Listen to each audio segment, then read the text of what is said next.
Several government administrations and a host of legislators spent over a decade and numerous rounds of public consultation agreeing the specific provisions of the National Conservation Act, which passed unanimously in 2013. The Act establishes the National Conservation Council that was created to promote and secure biological diversity and the sustainable use of natural resources in the Cayman Islands.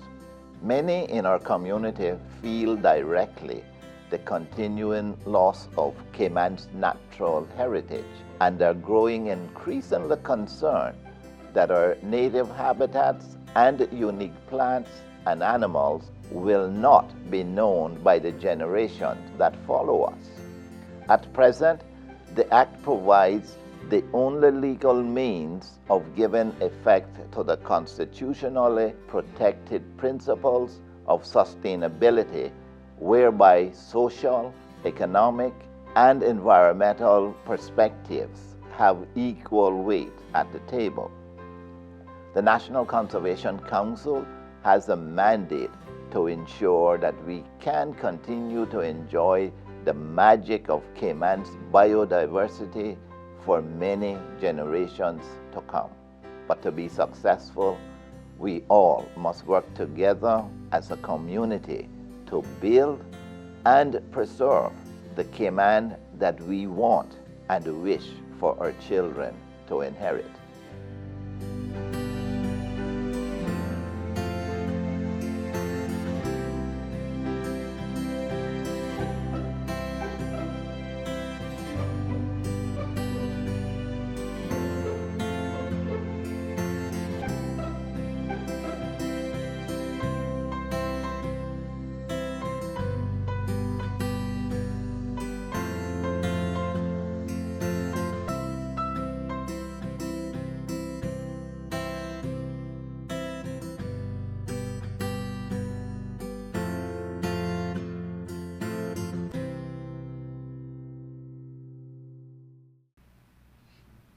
Welcome everybody to the general meeting of the National Conservation Council, December's meeting.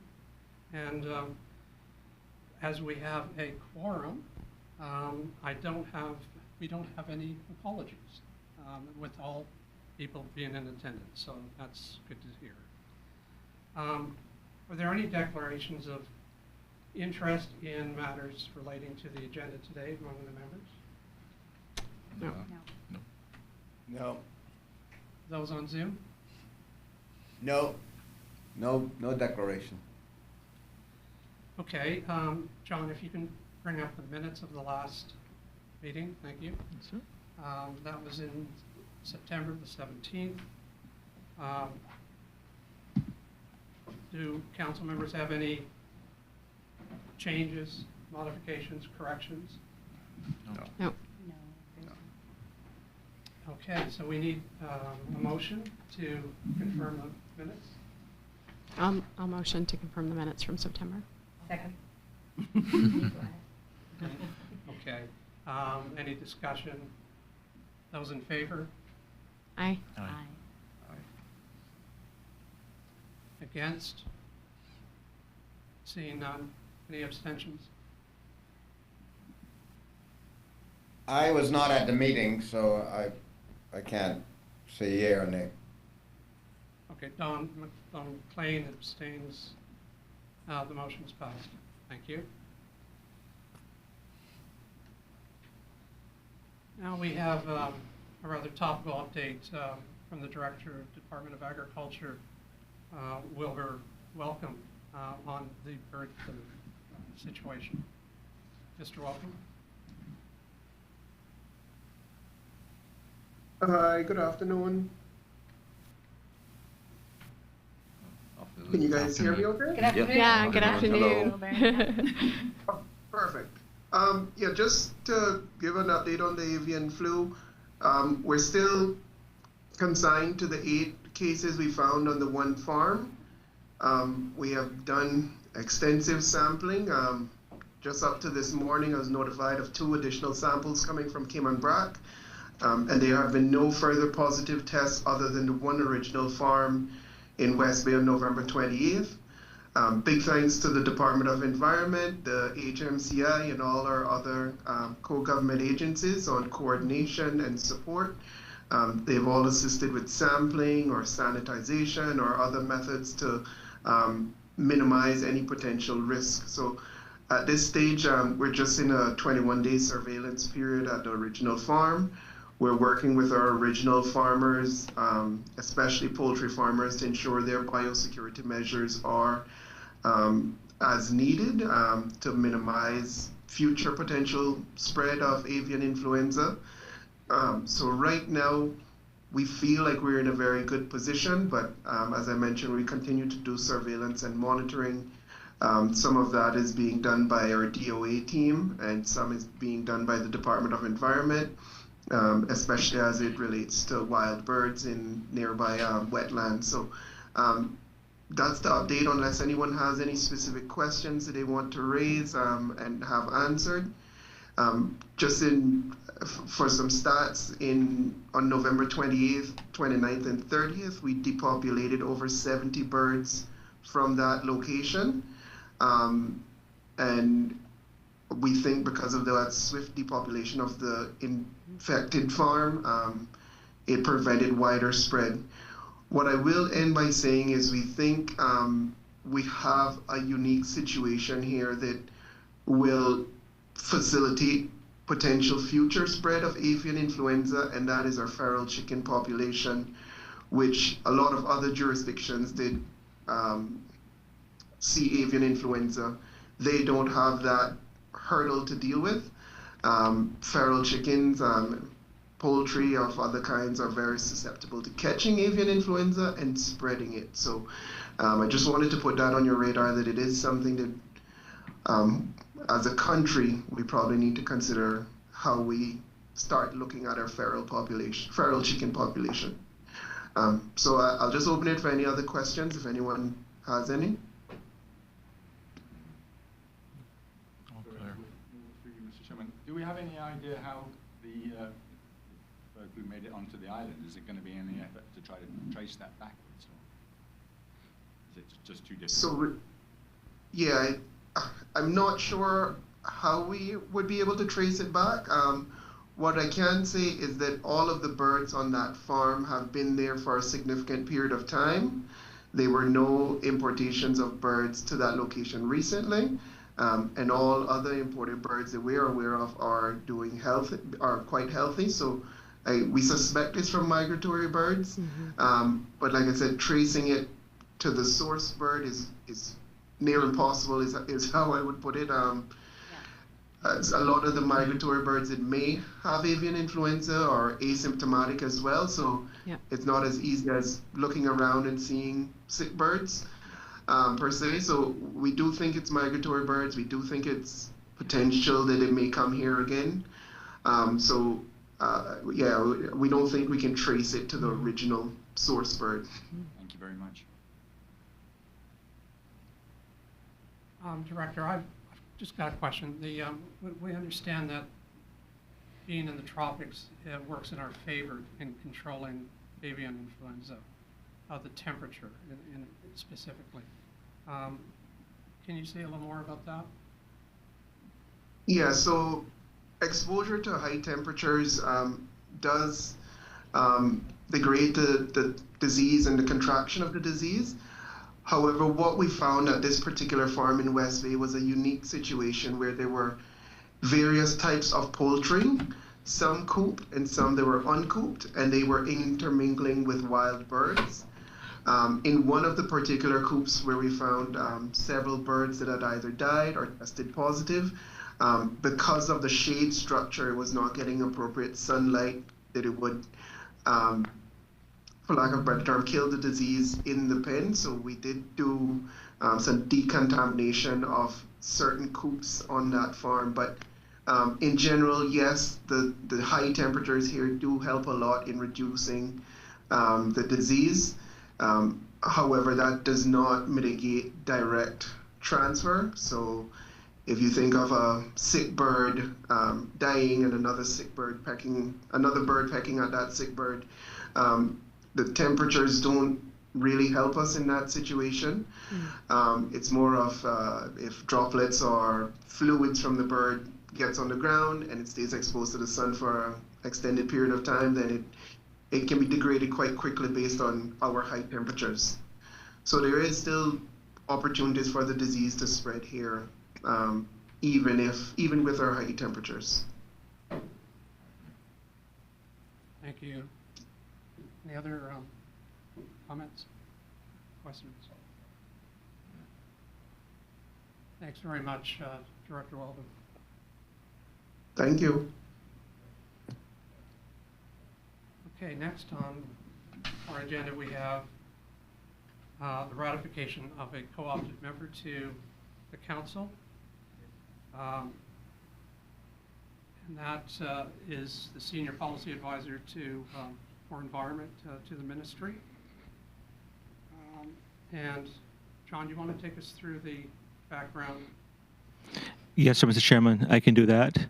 So just for Council's recollection, at your working group on the 5th of November, Council considered a motion to co-opt a member of the Ministry of Environment onto the Council. The National Conservation Act, Section 3.5, allows the Council to co-opt people it considers necessary to be additional members of the Council, but such persons shall not have the right to vote at meetings of the Council or any of its committees or subcommittees. Otherwise, they're still full members, but they just have no vote. Council did this because looking for ways to improve the sort of two-way communication between the Council and the Minister and Ministry of Environment, and better achieve the goals and policies of both the Council and the Minister and, of course, Cabinet.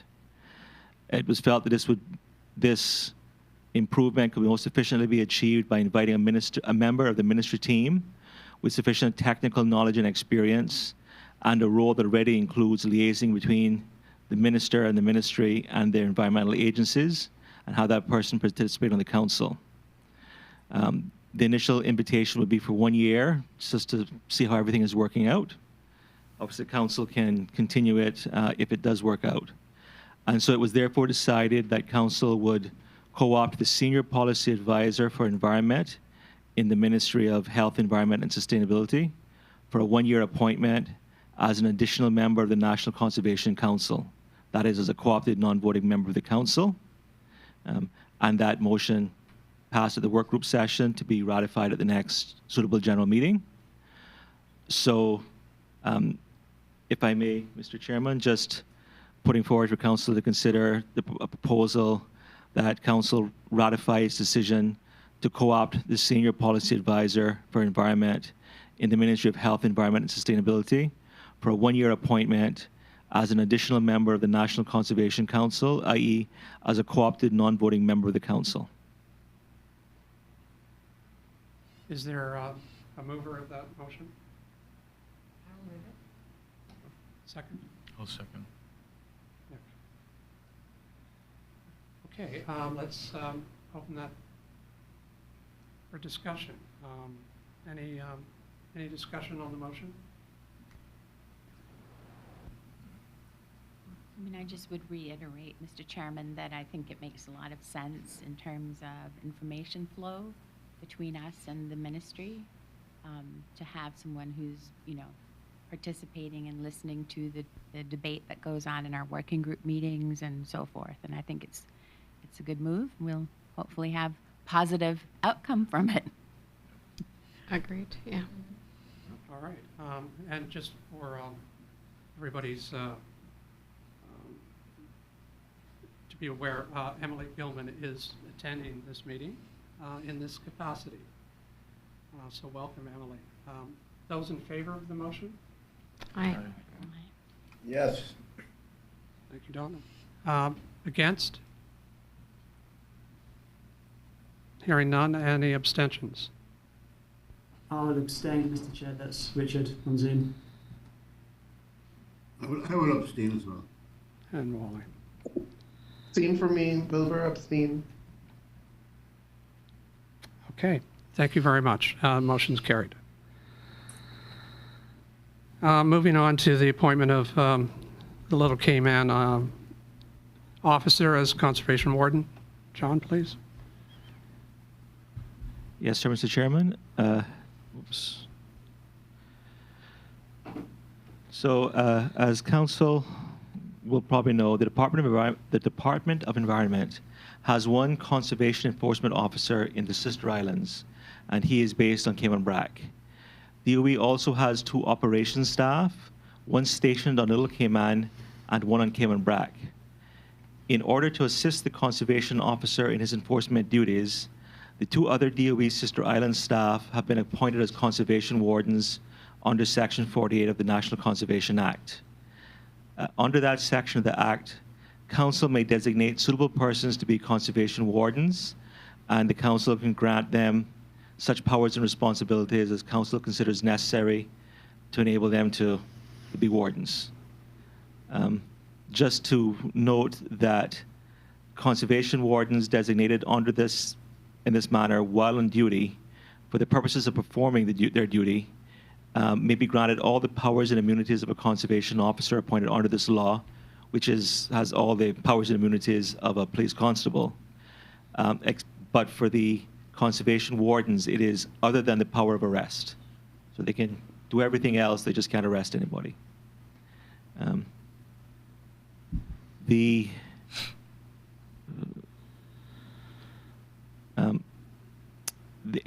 Back in 2022, the National Conservation Council appointed the DOE Little Cayman officer as a conservation warden.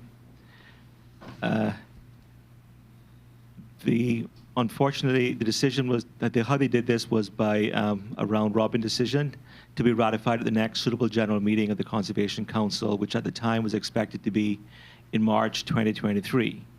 Unfortunately, at the end of February 2023, a number of council member appointments expired, and the council became inchoate. And then, due to the administrative oversight, when the council was reappointed, the ratification of the Little Cayman Conservation Warden appointment never got back on the council agenda. We didn't recognize this until November 2025. So notwithstanding that, the appointment is still valid, but given how much time is elapsed, it is proposed that the council, rather than just ratifying the old 2022 decision, consider afresh the appointment of the Little Cayman Conservation Officer. That DOE Little Cayman officer is Ronald Dougal. He's a Sister Islands Operations Supervisor. Mr. Dougal has previously served as a conservation officer and Deputy Chief Conservation Officer for more than 19 years at the DOE on Grand Cayman. So he therefore has knowledge of the National Conservation Act, its application in conservation enforcement situations, and proper conservation enforcement methods. It was when he resigned from Deputy Chief Conservation Officer to take up the post as Sister Islands Operations Supervisor that started on the 1st of January 2023 that he needed to be switched over to become a conservation warden as part of that job, and he's been doing that ever since. So, Mr. Chairman, if I may, we'd like to propose that Mr. Ronald Dougal, DOE Sister Islands Little Cayman Operations Supervisor, be appointed a conservation warden under Section 48 of the National Conservation Act, and that the appointment of Mr. Dougal as a conservation warden shall terminate with effect from either A, the date he is reassigned by the Director of DOE to duties not requiring conservation warden status, or B, the date he ceases to be an employee of the DOE, whichever one happens first. Thank you, John. Are there any questions about the motion? So this is old business. Yeah. Is there a mover? Yeah, I move that.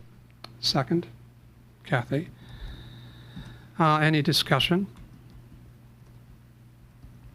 Seems like a great idea. Something that Little Cayman needs. Yeah, absolutely, for sure. Okay. Those in favor? Aye. Yes. And against? None? Abstentions? I'll abstain, Mr. Chairman. Okay. Gina? I'll also abstain, Mr. Chairman. It's Richard. And Wilbur abstain, Mr. Chair. Okay. Motion's carried. Thank you very much. Now on to some very welcome news of the consultation efforts around Hemington Forest as our first terrestrial national park. Yes, sir, Mr. Chairman, I can catch council up on that. So the DOE carried out their public consultation from 31st of October to 20th November this year, and prepared a report which was submitted to council members previously. It's for the Hemington Forest National Park, we hope, which is 194 acres of biodiverse dry forest and shrubland in the middle of Kimmenbrack up on top of the bluff. It's already crown land and protected under the Conservation Act, and we're proposing the name of it to reflect the traditional right-of-way Hemington Road, which passes essentially through the protected area, or which we've been acquiring land and protecting around that old trail. The draft management plan that was put out for consultation outlines the establishment of this area as what would be the Cayman Islands' first formally designated and protected national park, aiming to give residents of Kimmenbrack and their visitors an enjoyable and inspirational experience of the natural and human history of the land, while cherishing, restoring, and protecting its natural biodiversity. We did a public consultation period of a clear 30 days. Public was invited to review the draft plan and give us feedback. We had physical copies of the plan and the plan summary available at DOE offices in Grand Cayman and also in Kimmenbrack for anybody who wanted a hard copy. We put it out in the press. Particularly, we ran formal consultation notices in the Caymanian Times on October 24th and then again on October 31st. That's a week later when the formal consultation period was going to start on the 31st. As well as other media partners and local stakeholders, and putting it out on the DOE and the Conservation Council website. It was also up on the government consultation page for anybody looking for the kind of official consultation. And all is, like I said, available for download from conservation.ky, the council website. We made sure to, we made sure to get an article in the Compass as well as online coverage through them. And also, of course, on Radio Cayman, Cayman Independent, and other media. We were able to get on radio and TV spots to let everybody know that it was happening, and please check it out. As I said, in several radio stations as well. And of course, the social media that DOE manages for itself and for the council carried this information. And what we directed people towards was an online survey. They could obviously, of course, write in if they wanted to give us a long-form answer. But the simplest way was just to go in and do the survey and tell us what they thought. We had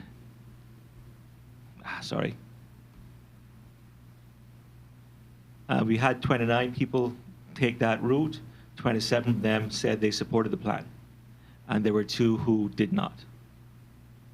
All the information about that is in the appendices to the report, which council has.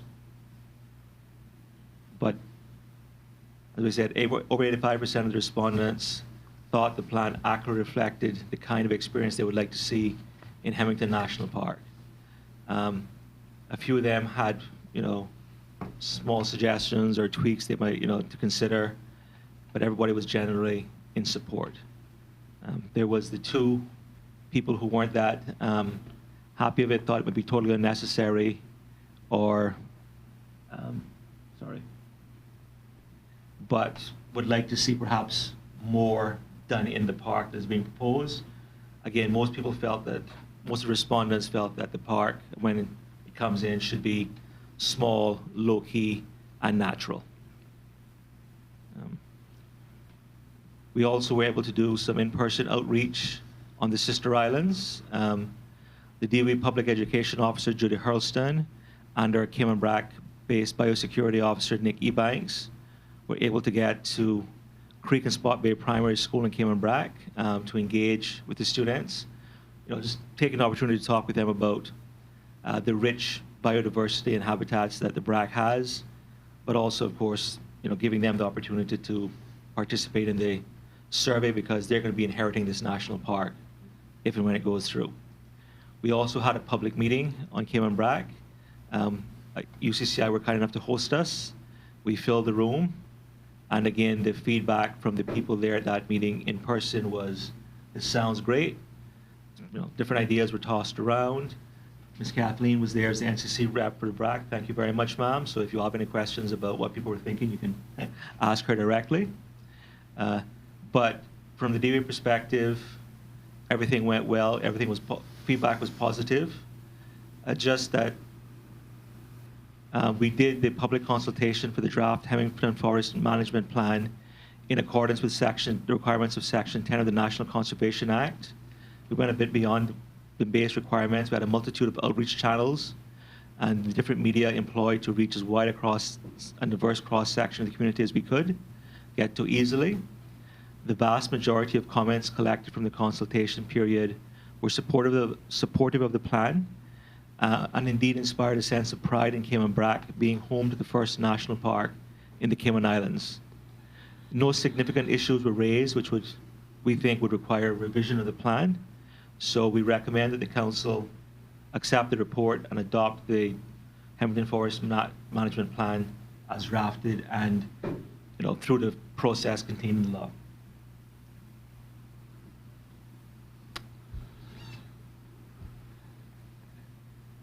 Do you want a motion to that effect?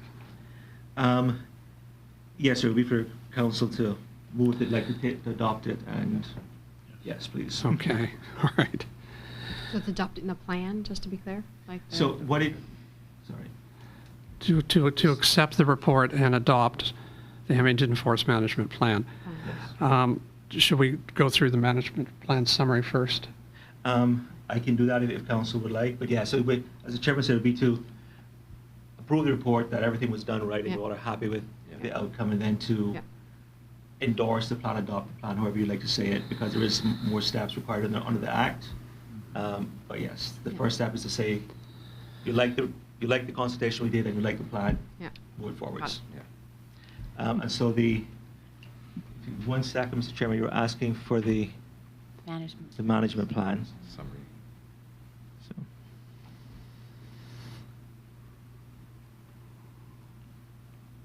I'll just take Council through, if you'd like, the protected area management plan.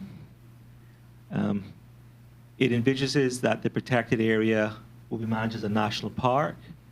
That means that although obviously we're managing it for biodiversity conservation, it's also managed for people access as well. The traditional Hemington Road Trail will be maintained and improved, proposing that a new trail network would extend this to give the public increased free access to representative areas throughout the national park, including an area where historic land use will be interpreted because,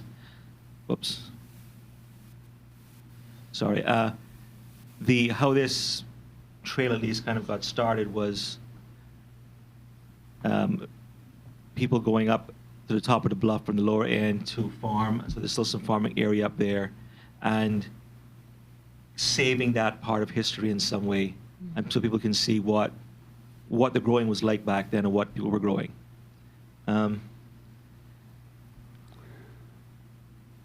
We're just proposing putting in some kind of open trailhead shelter with information interpretation so that people have somewhere to meet up when they pull up there, get some information about what they're seeing and what it should look like.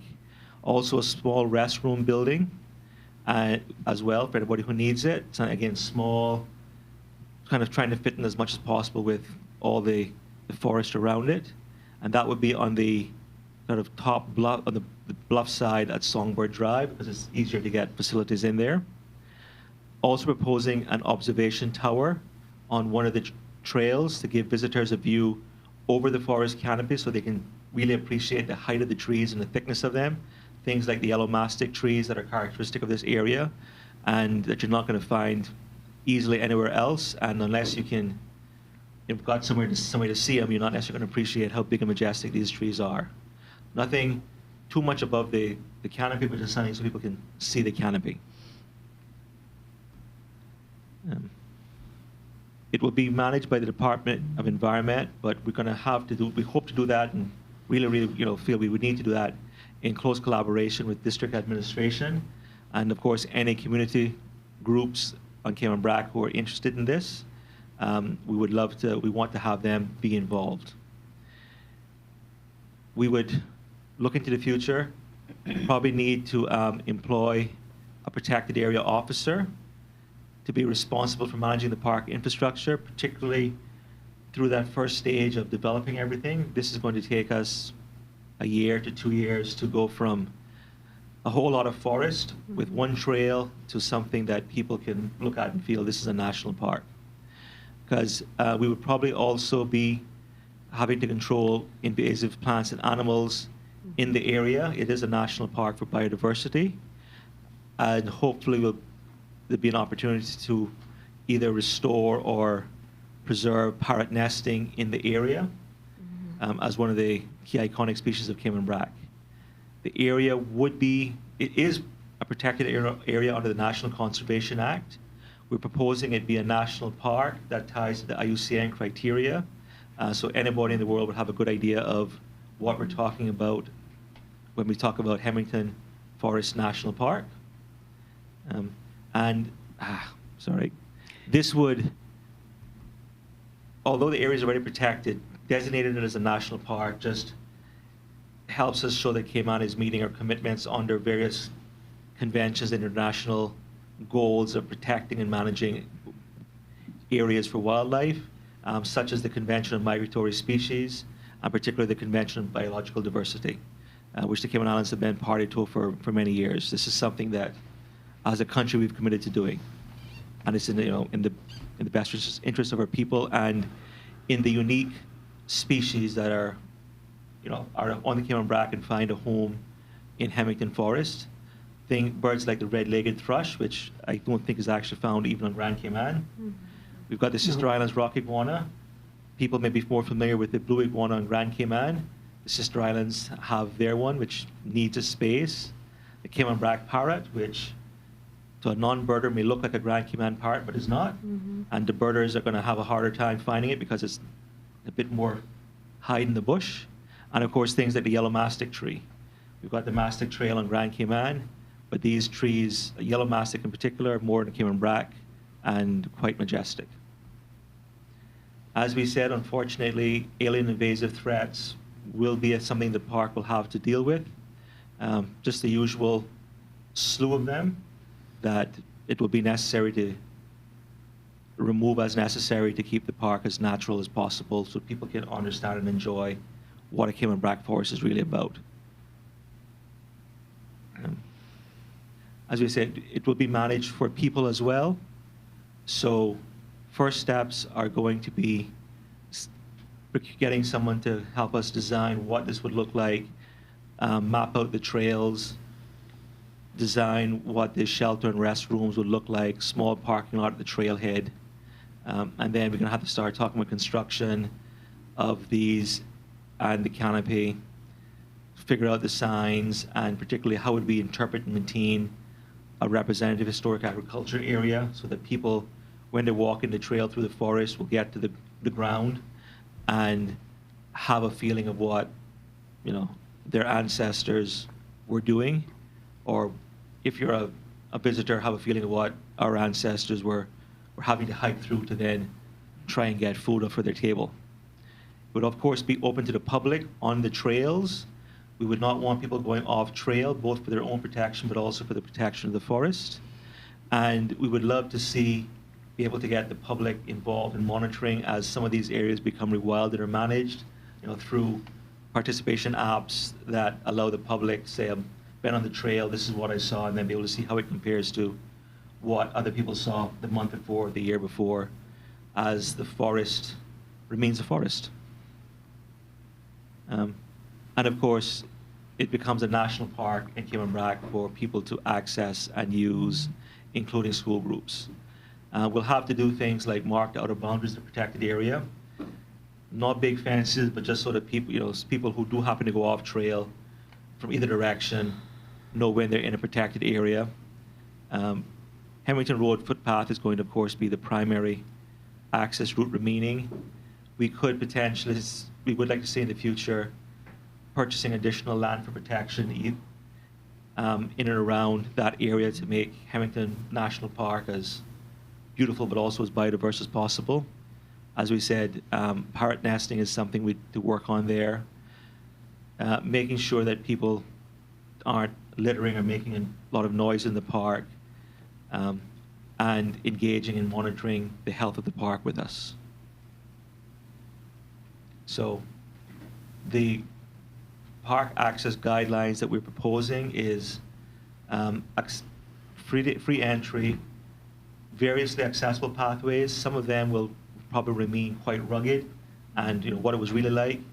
Others of which we would probably try and make easier to access for people who aren't as good at walking and stuff anymore or whatever, but that will be probably vary from path to path. Be for pedestrians only. No bicycles or motorized vehicles. Obviously, wheelchairs might be different on that. If we can get past, it can accommodate them. But we want people to be able to walk out there and hear and feel what that forest was like. Back when people were coming here by sailboat. It would probably need to be a pet-free park to keep that, to do that. No pets in there, even if they're on a leash. No walking them. If we do find animals in there, they would need to be removed. I.e., if once this comes in, please make sure that your pets are tagged so we can get them back to you, that kind of thing. And of course, non-native alien plants and animals found within the park will need to remove them. Mm-hmm. The goal would be to encourage everyone to keep it beautiful, no littering. We'll have covered waste bins for people to use. And please just no messing the place up. The usual thing. And again, really hoping that people will engage with monitoring it. Our park staff will have to monitor the equipment and infrastructure to make sure it's kept in good shape. We might do some of this, particularly things like monitoring visitor frequency through remote observation. If people think about like the little laser tripper at a grocery store that opens and closes the door, imagine one of those across the path so we know how many times somebody has walked through it to get an idea of, say, which paths people are using, what areas they like. We might do that, just rather than having somebody there all the time. And again, we see this as living history. People have been using this, use this area to live a couple of hundred years ago. We want to preserve and recognize that. So that's it. Again, proposing that if you imagine what a national park looks like that's fairly rugged and foresty, that's what we want people to have and experience. Thank you, John. Any comments? I would Kathleen? very much like to, if there's an area that I can fill for helping with the design of the park, I would very much like to be part of that. Thank you very much. I guess, but we figure that this will come back to council in various forms over the years as it evolves. Yes. And there's an effort to even brand the national park system, which should be exciting. Anybody else? Yeah, I'd like to applaud the Department of Environment for creating a national park in the Cayman Islands. I think it's a great step. It's something that's really important for protecting this rare forest and the animals and plants that live there, but also giving local people an avenue to get out into nature more often is really, really important for our local people too. So, and of course, from the National Trust perspective, saving and preserving the stories behind these areas from the human perspective, the historical component is really to be applauded as well. So great to see this hugely happen. lacking here. So it's like in all three islands is lacking. So it's very exciting. Yeah, I second that. Okay. Applause all around, John. So let's just go back to the, I think this is worth a motion by council, and the motion would read to that we accept, the council accepts the report, and that's the consultation process and the report, and adopt the Edmonton Forest Management Plan. Anyone care to move that? I'll move the motion. Nick? I'll second it. Kathleen? Any further comments? In favor? Okay. Those against? Yes, in favor. Oh, good. Yes, in favor. In favor. That was close, Donald.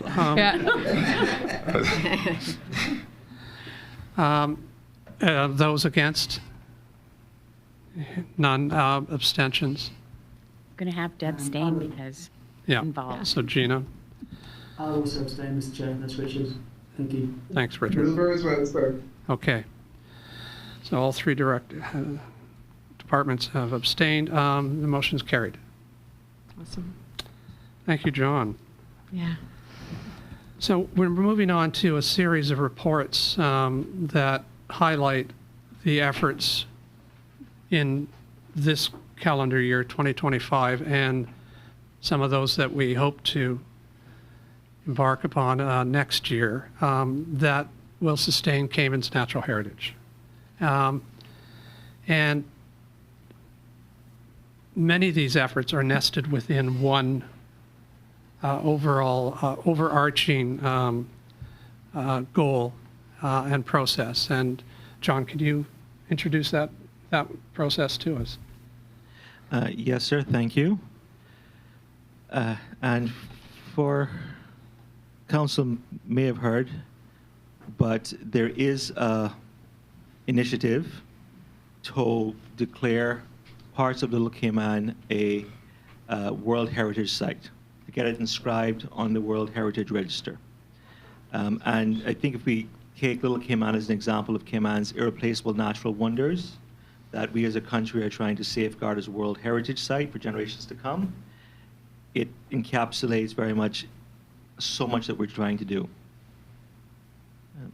But just about the World Heritage status for Little Cayman, I think we can all recognize Little Cayman's exceptional natural beauty and that it has several critical habitats for biodiversity, especially endangered species. And these are the criteria, if you will, that we are going to be submitting it under for World Heritage recognition. This is a community-led initiative. It's been suggested and considered before. Previously, the country lacked the management tools to achieve it. When people looked at it, it didn't think it would get done. But again, members of the community wanted to try it again. And so we are going to give it supporting them and giving it another shot. And the advantage we have now is that we do have some of the management tools that will be needed that were not available previously. So we hope we have a very good shot at doing this if we can continue to save Little Cayman, as it were. The process is, as I said, as a community, I'm calling them a proposing committee. We kind of got together, came to DOE and said we need help. We have a bunch of people, but we want to do this. And we've been working with them for the last several years. In 2023, the group was able to get the Little Cayman proposal on the UK shortlist of the sites that the UK is going to consider nominating for World Heritage status. We've spent the last year or two then assessing and reassessing with, in some cases, outside experts in this process. What are we going to be, what's this going to look like? What's the process going to be? What are we going to nominate? We've now going to have over the next year to 2 years put together the nomination dossier. This is basically going to say, what are we nominating, why is it special, and how are we going to keep it special? This is a huge piece of work. The DOE was the country was fortunately able in the last budget that's just been passed for 26-27 to get funding for the DOE to take on a person on contract to run this process, because while the DOE was able to provide support to the community group, we've got a lot of really great volunteers on it, to get us this far, taking the next step is going to require a whole lot of work, not just amalgamating the information and sort of writing the management plan for the World Heritage Site, but getting a number of different agencies and groups and individuals involved and buying in and having a shared vision and committing to making sure that we keep Little Cayman World Heritage quality, or at least the parts of it that we're going to be nominating. There would be UK review of this process and the nomination throughout 26 and 27. So think of it as a sort of an iterative process. We put together some plans, review how they're coming along, see where the gaps are, and then keep going and building on it and rebuilding it. With the, I would say, tentative goal of submitting the nomination dossier in January 2028. I say tentative. I know the community members, particularly the chairman of who we hope will be continues the chairman of the group, is going to say they're absolutely getting this done by then. I'm being too cautious in that, that we're going to get this done. But just to manage expectations, even once we get the dossier submitted, the IUCN review then takes a year and a half of site visits and assessing, and really them sort of stress testing how great is Little Cayman, which is probably the easy part to answer, but also how good is our management plan for keeping it world class, for keeping the Cayman Islands world class, and that's what's going to take some time to make sure that we have that down. So what are these management plans are the tools that we have now that we didn't necessarily have previously. Obviously, we have protected area management plans. So these areas would form the core of the nomination. In fact, the original nomination focused very much on the marine parks of Little Cayman because they've been protected for going 40 years now. And under the Conservation Act, we can write management plans for them, just like Hemington Forest has a national, is getting a management plan. We can do that for the marine parks. There's also other areas on Little Cayman that are either already protected or are nominated for protection. So things like Tarpon Lake, which is has been nominated for protection. It's Crown land. If it gets a protection order put on it, we then get with the community to put together a management plan, and some place like that can become, again, an important part of a Little Cayman World Heritage Site. There's also a lot more environmental management that we as a country can do now. The tourism management plan is up for review. Obviously, how do we make sure that we do not love our World Heritage Site to death, while still also getting the benefit that accrues from having a World Heritage Site in a country. If any people think places like Machu Picchu that they've heard about and probably seen pictures of lots of tourists going to, World Heritage Debt recognition is a double-edged sword. We want to make sure that we can manage that. Plan Cayman, the development plan that's up and in process now, is again another opportunity to make sure that how we develop as a country and how we develop Little Cayman as a country does not accidentally, and I say accidentally because I know no one wants to break the beauty of Little Cayman, the beauty that we have in the Cayman Islands, and that's what we're nominating to the world as our World Heritage. Is not just what's here, but how well we can manage it through things like Plan Cayman. There's, of course, the National Conservation Act, Section 41, which allows environmental consideration to be made of particularly any major initiative happening in the country, and that's going to be critically important to making sure that we have a country in Little Cayman that's World Heritage ready and remains that status. Climate change is the issue affecting all, at least all natural World Heritage sites around the world. The country now has a national climate change policy, which is the way that we can show we're trying to address that. We also can drill right down to species management plans. We know that the groupers, particularly in Little Cayman, are a national success story. They form a key part of the proposal that went out originally. Turtles are a success story in the Cayman Islands. And people will know that the ministry is leading the fishing permits consultation right now. So anybody who wants to weigh in on that, please do through that process. But again, how do we make sure we're not over-consuming even outside of the protected areas? Things like fishing permits could play a part in that. The seabird conservation, while Little Cayman has the largest Nassau grouper spawning aggregation in the world, because it's only found in the Caribbean, it also has the largest, I hope I get the right species, red-footed booby nesting population in this hemisphere. So that's the kind of world heritage that the Cayman Islands has, and we have the tools to keep having it as long as we're willing to commit to doing so. Iguanas, particularly sister island iguana, could well be a big part of this story that we're telling, depending on how well we can manage to keep managing their population and the threats to it. Fishing permits, again, clearly I'm a fisherman, so I'm not thinking about that too much when I was writing the slide. Just again, anybody interested in this, please check out the ministry consultation and give us your opinions, because it's not all happy, happy, joy, joy. We have skittledy over there.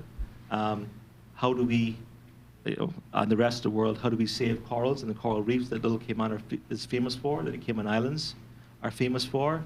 And so these, managing our environmental resources, managing our keystone species is going to be a big challenge, but we think we have the tools to do it. But it's going to take a whole country initiative. Things like coral reefs affect us all. So yeah, that's what we're trying to recognize Cayman's World Heritage status, using Little Cayman as our poster child. We have exceptional natural beauty in the Cayman Islands. We have critical habitats for biodiversity, especially for endangered species, and we're committed to good management. That's our sales pitch. And if we can get World Heritage recognition, that then comes with UNESCO support, not just in theoretically how we do this, but practically speaking, how do we manage this area, i.e. hopefully additional funding. There's a huge marketing potential, which I'm sure no one will overlook. We want to make sure that is understood as part of this, that if we can show that we're committed to good management of Little Cayman, the marketing potential of that for the country is huge, and it's easy then to spin off that good management of the Cayman Islands and keep people coming here for the foreseeable future. Also, citizen enjoyment. We all live here. We want to keep enjoying this place, and that's a big part of the goal as well, just as we saw with Hemington Forest. It's about our people enjoying this as well and taking pride in it. That was one of the things that came out a lot of the Hemington Forest consultation, was people's pride in their land, but also that recognition as a national park. The pride in being able to say that the Cayman Islands is good enough to have World Heritage status is going to be a huge thing, we hope. That's what we're striving for, Mr. Chairman. Amazing. Thanks, John. Hopefully it's not too much of a struggle and that we can continue on and meet the obligations of any country hosting. Proud and fortunate enough to have a World Heritage site within their boundaries. It's an incredible opportunity. Any questions for John? So am I correct, the plans that you outlined that were like a hurdle in the past, the tourism plan and that kind of stuff, the ones that you listed, are they all now being reviewed or in place, or? So they're all up for review, shall we say. Okay, so they've been put together. The previous tourism plan is coming to an end. It was extended for a little bit, and they're going to be starting another one. This is all publicly been set out previously.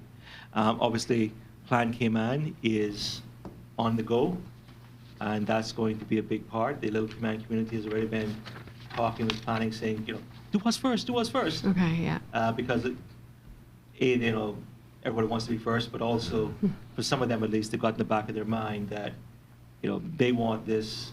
They know they're going to need these kind of overarching plans to make sure that the World Heritage Site is not thought of as something in isolation. It has to be the entirety coming forward is looking good. Yeah. But yes, ma'am, those are the type of plans that either we didn't have before, they just weren't ready to support this kind of thing, but we're hoping that now they will be, or can be made to. Thanks. Okay,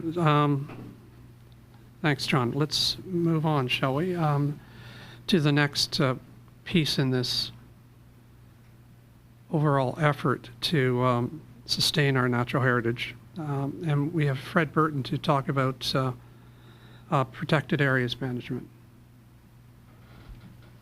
Thank you, Ian, and hello everyone again. So I'm going to widen the discussion, obviously, because we're talking about everything really that Terrestrial Resources Unit has been doing, and more to the point is looking forward to doing in the coming year. John, can you shove this thing forward? Thank you. Talking protected areas, these are the areas which were approved by Cabinet a considerable while ago for protection. With the protected area orders, we never gazetted. The whole process fell foul of the change in government.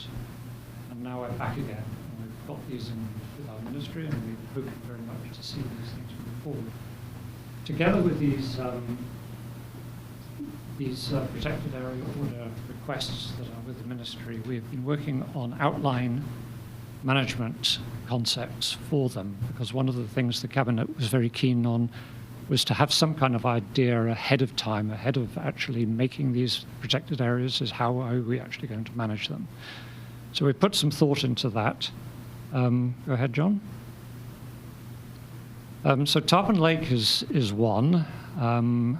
This is one of the areas of Little Cayman that the community have always thought of as being protected. It isn't protected at this point in time. It's Crown land. It's a huge wetland, as you all know. We are hoping to see this come under protection. If it does come under protection, we don't think the management of this area will be very different. There'll still be a boardwalk. We'll have to maintain it, but we don't want to make it into anything too grandiose. Tarpon fishing can still be tarpon fishing, catch and release. If somebody wants to paddle around there in a kayak, that's definitely a good thing. We don't want people putting big motorboats in there. But basically, we're looking at this as a continuation of its present use, and a long-term hope that this becomes part of a much bigger protected area that takes in some of the dark bike trail lands and the National Trust Sparrowhawk Hill property into one big swath of area of land there that is managed for protection, even if it isn't all necessarily protected area. John? The other bit that I guess is part of the edifice for the World Heritage Site nomination is that the Crown owns this huge area of wetland and dry shrubland in the east interior of the island. And one of the protected area nominations that is just pending gazettal right now will extend this into an area that's every bit as big as Hemington Forest, and could indeed be developed with low impact trails and become another national park. So if this and Tarpon Lake and the Booby Pond Nature Reserve are all protected and managed, then we have a much more promising outlook for Little Cayman's terrestrial site to become part of the World Heritage Site. Go ahead, John. We also have an extension to the Salina Reserve on that list of pending protection. This one would inevitably and very sensibly just become part of the Salina Reserve and be merged into the management plan for the Salina Reserve that's already in the Trust's hands now. Next one, John. And then there's these little mangrove keys in North Sound, which many of them were protected originally when we did the first push for protected areas under the Conservation Act. But only the ones that had parcel numbers were protected, and now what we're proposing is that we actually protect some of the shallow water marine environment around them and bring in some of the other keys which have now got parcel numbers and have been mapped properly, so that we actually have an area here that is both marine and terrestrial, reminds us that protected areas are protected areas, and the way that we divide into marine and terrestrial is an artificial thing, and sometimes we're definitely mixing them up. Go ahead, John. And then Sand Key, which is currently the biggest nesting colony of least terns on the island. A very simple management plan that basically says, don't go stomping on around there when the terns are nesting. And otherwise, keep it nice. Okay?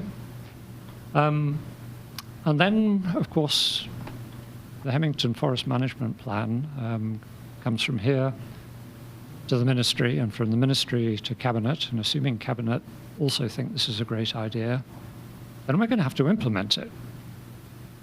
And the first step, I think, will be the design that, Ian, you mentioned a little while back.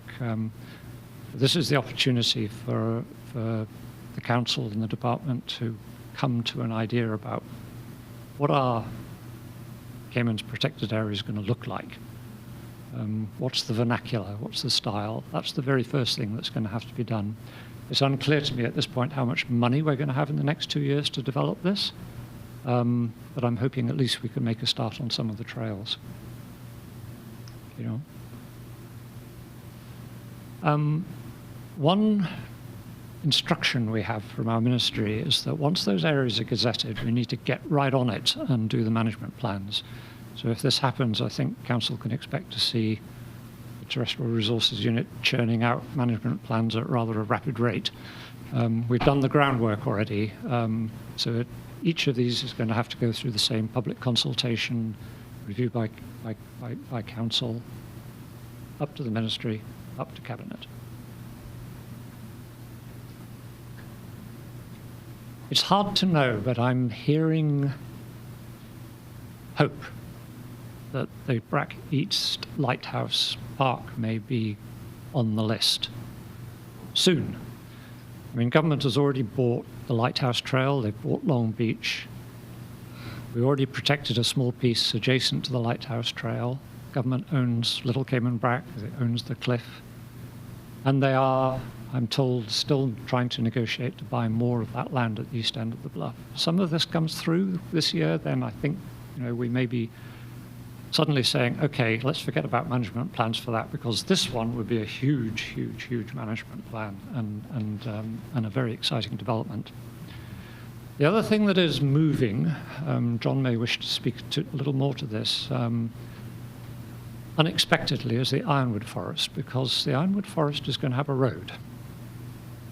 And that is beginning to move now quite seriously, but the road is going to go right along the very north edge of the Ironwood Forest.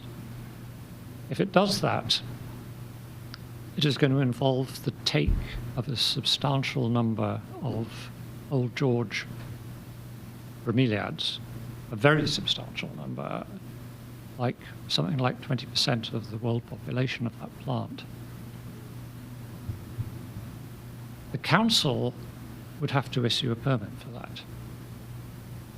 And it might be that it's impossible for the council to issue a permit for that legally unless there's mitigation. And the mitigation could lead us potentially to the beginning of the establishment of the Ironwood Forest as a protected area.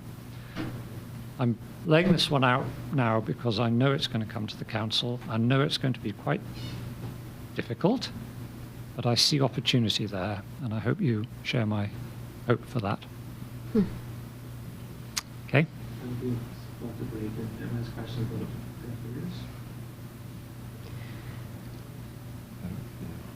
I would just like to point out that the process to get those older parcels on that list, first of all, these are parcels that are already owned by the Crown, right? So it doesn't require any outlay of any money to purchase them. Yeah. Mm-hmm. And the process to get on that list of things that were already put on the list to be protected, that went through an extensive program where the public had a chance to weigh in about the areas that they wanted to see protected, or the public had a chance to weigh in, is what I'm saying, so that we had a chance to... These are areas that have gone through that process already. So they were nominated by the public. Exactly. They were nominated by the public. the proposal to protect them was reviewed by the public and by a previous NCC and proposed to the ministry, and the ministry proposed it to cabinet, and cabinet said yes. So all that's left to do is the protected area orders, which were drafted then and have been redrafted, need to be gazetted. That's a decision cabinet can take now, and when that happens, those areas are protected. Yes. So these are already owned by the government, already public lands that just need to be codified into being for the public, which they've already nominated for that purpose and had a chance to put in those comments. And then the Ironwood Forest as well, I would remind people that the reason why there's not already wrote through it is because the public stood up and said, we want this area protected. So I think that there's a responsibility here to see that these areas move forward as protected areas. So what's the next step for, like, it has to get the gazetting done? That is something that's with the ministry. Okay. And, you know, we just need, it's ultimately a cabinet decision. Okay. So, but we do need these orders because the law, basically Section 7 of our law, says that a protected area is any area that has been declared with a protected areas order under Section 7 of the law. And it must be Crown-owned as well. Okay. So we're ticking all the boxes other than the protected area order. Right. That's the outstanding matter. There are no obstacles, And is there anything, except for cabinet approving them. and is there anything Sure. we can do to help?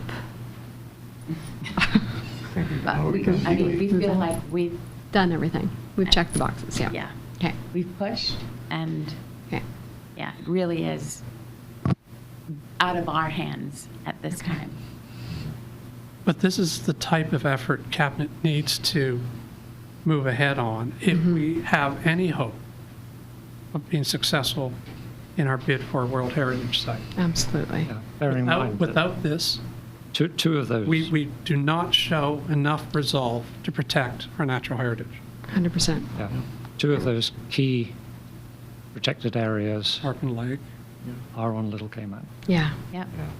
Or even if they're representing their constituents who have voted for these things. Yeah. Right. 100%. I would also assume, Mr. Chairman, that just because we're talking about Little Cayman doesn't mean that we're not considering the other islands, because it is one country, and we can't just say that we're putting Little Cayman in a box by itself. Correct.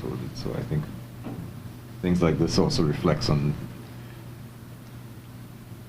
you can't say you're going good with one hand and not so good with the other hand, in other words. So I would suggest that maybe cabinet would consider that. So what can we do? Yeah. We can urge our minister and Yeah. our ministry to take this forward to cabinet for approval of the orders to be gazetted. I mean, Yes. this could be done in a half an hour. Yes. It needs to And be. we've been working on this for how many, 5, 6 years? Some of it longer. Some of it's long, yeah. So we're at the last We're at the step last in the hurdle. process. And it's hard to imagine us moving on to protecting more land if we can't get these Right. ones done at least. You know, it's old business. It needs to be finished. Yeah. Okay, Fred, can we move on Thanks. to the next item, I'm happy to, yes. please? Excuse me, I have a question. Oh, no. Yeah, can you tell me the status of the Collier's Pond? Is that, because I don't know, is that private owned, is it government owned? Is it being considered to be protected? Because, you know, a lot of migratory birds come there, people go bird watching, and it's a, beautiful natural environment. So I guess the good news is, Donald, that Collier's Pond is already a protected area under the NCA. So Okay, good. when the NCA was passed in 2013, there were 2 remaining animal sanctuaries that had been established back in the 1970s, early 80s. Meager Bay Pond and Collier's Pond are the two pond wetland areas that were protected as animal sanctuaries, I think, back in 1976. Collier's is not in Crown ownership, but it was protected, long before those of us around the table who've been working for many, many years now were around. So the fact that it's protected, and it was protected since 1976, sort of establishes it clearly as a protected area. And we simply moved those protections across under the NCA as protected, those animal sanctuaries as protected areas under the NCA. So that's a long way of saying it's already protected, but it's not in Crown ownership at this time. Okay, thank you.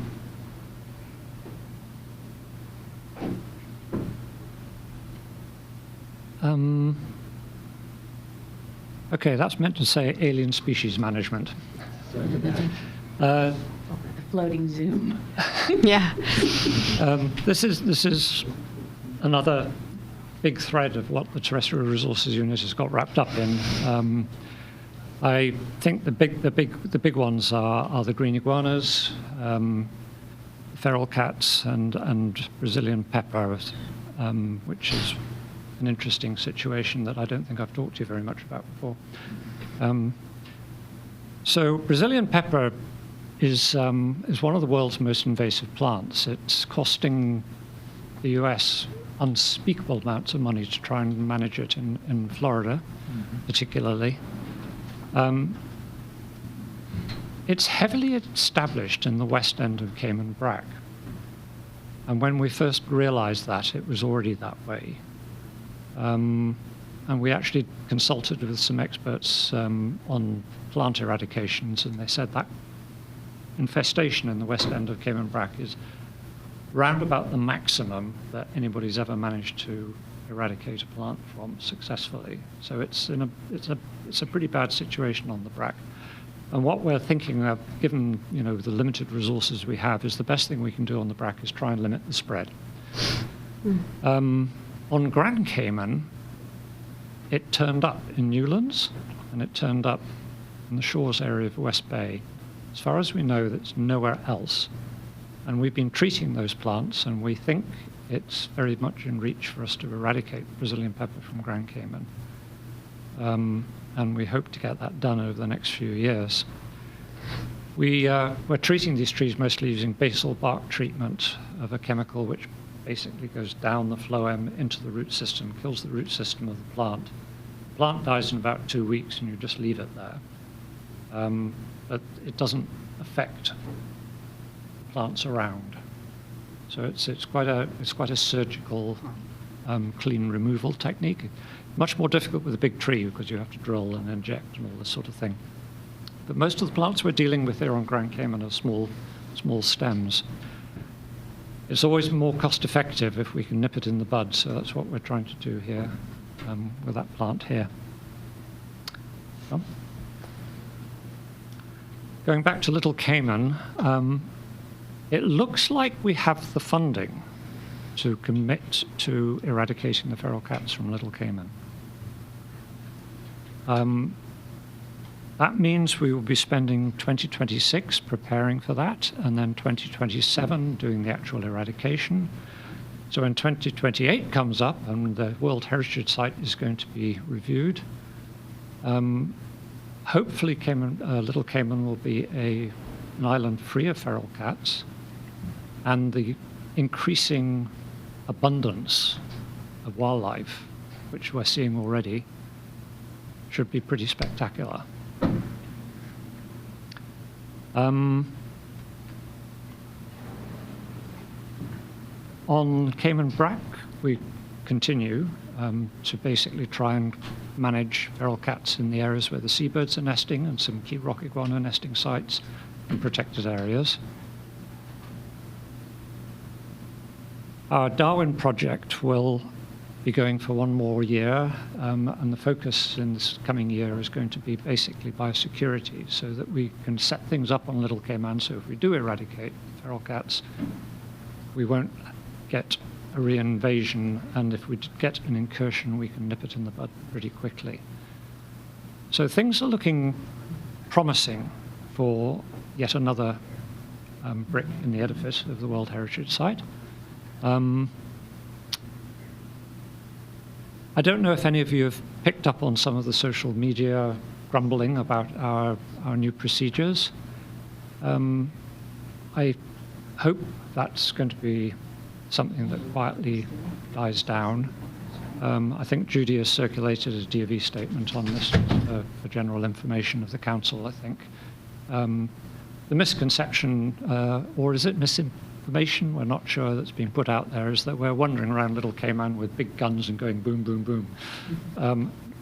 Whereas actually what we're doing is we're using high-powered air rifles as a precision euthanasia tool for cats that are already trapped. It's a very different situation than what's being presented in the media. Okay, John?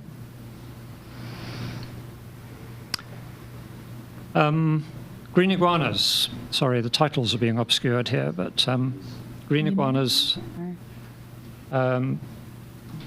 Timothy here was in front of the PPC just last week, putting the business case that we have to do once in a while for the ongoing work with the green iguana cull. I think the main thing I want to say here is that people have forgotten what it was like in 2018. Yes. People aren't even sure that the green iguana cull is still ongoing. Certainly no awareness, I think, that if we don't keep going, that we could go straight back to 2018. So we're feeling the need to renew publicity about this, what it was, what it is, and why we have to keep going. Because otherwise, this is just going to fade from memory, and the danger is at some point the funding will dry up, and then we'll be heading back to square one. This is partly why I'm so interested in the eradication strategy for Little Cayman and the feral cats, because once it's done, it's done. Yeah. And you don't have to keep on controlling. We can't do that with green iguanas. There's no realistic pathway to eradication. So we have to keep controlling and keep controlling and keep controlling, and there's no end in sight. Hey, John? This would be a good point to stop and a bit of question when anyone has any questions about alien species. Okay.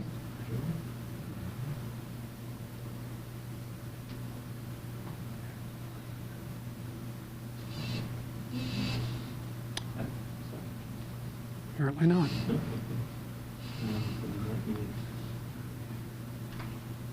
While you're doing that, I'll just ask, why don't you just remove the Brazilian pepper from the ground? Because the roots sprout like crazy. Yeah, it's a difficult plant to do that way. I mean, that would be the ideal, that you don't have to use a pesticide at all, but it doesn't work. How often do you have to, with the, is it the basil bark treatment? How often, in order to keep it, like for instance in the brack, we're just trying to like prevent spread. How often does it need to be treated in order to? Not often. Okay. It's an annual kind of annual thing. Okay. So it's doable. It's doable. Yeah. It's doable, but it's just, we'll have to keep on top of it. Yeah, yeah. What we don't want is Brazilian pepper to get established in like Hemington Forest, for instance, because it would just sweep through. It's incredibly invasive, this plant. When did the treatment start? When did you start with the treatment, or when has it, like how long has it been ongoing? A couple of years now. And have you seen it prevent spread? On Grand Cayman, we're seeing, we've basically wiped out most of the infestation on Grand Cayman, but we've got these little residual seed banks that pop up and have to be treated again. And then we've got the odd plant that's cropping up on private property, and it's a slightly laborious process getting permission to go there. We could force it because it's a prohibited species, but it's always better to go by agreement and not try and get heavy-handed about things. Is the public aware of it? I feel like it's not talked about a lot. Like I feel like it should be something that so people can identify it, kind of, like they do a green iguana and like. Yeah. We put out social media at one point, and we got a lot of people saying, "Is it this plant? Is it this plant?" Yeah, that opens a can of worms for sure. Astonishingly difficult plant to spot. Okay. it's a tree with green leaves, you know. Like, Fair enough. and the only time it's really visible is when it's producing berries. Yeah, All the red, possible yeah. not to see that, Yeah. because that's when it starts to spread. Yeah. What animals Yeah, that's what I asked. go after the seeds? Birds of all kinds. And they All fruity. disperse? Mm-hmm. They And disperse? yeah, birds. So they eat the seeds and poop them somewhere else. Yeah. And that's how it gets around. Problem, But yeah. it is poisonous to humans, correct?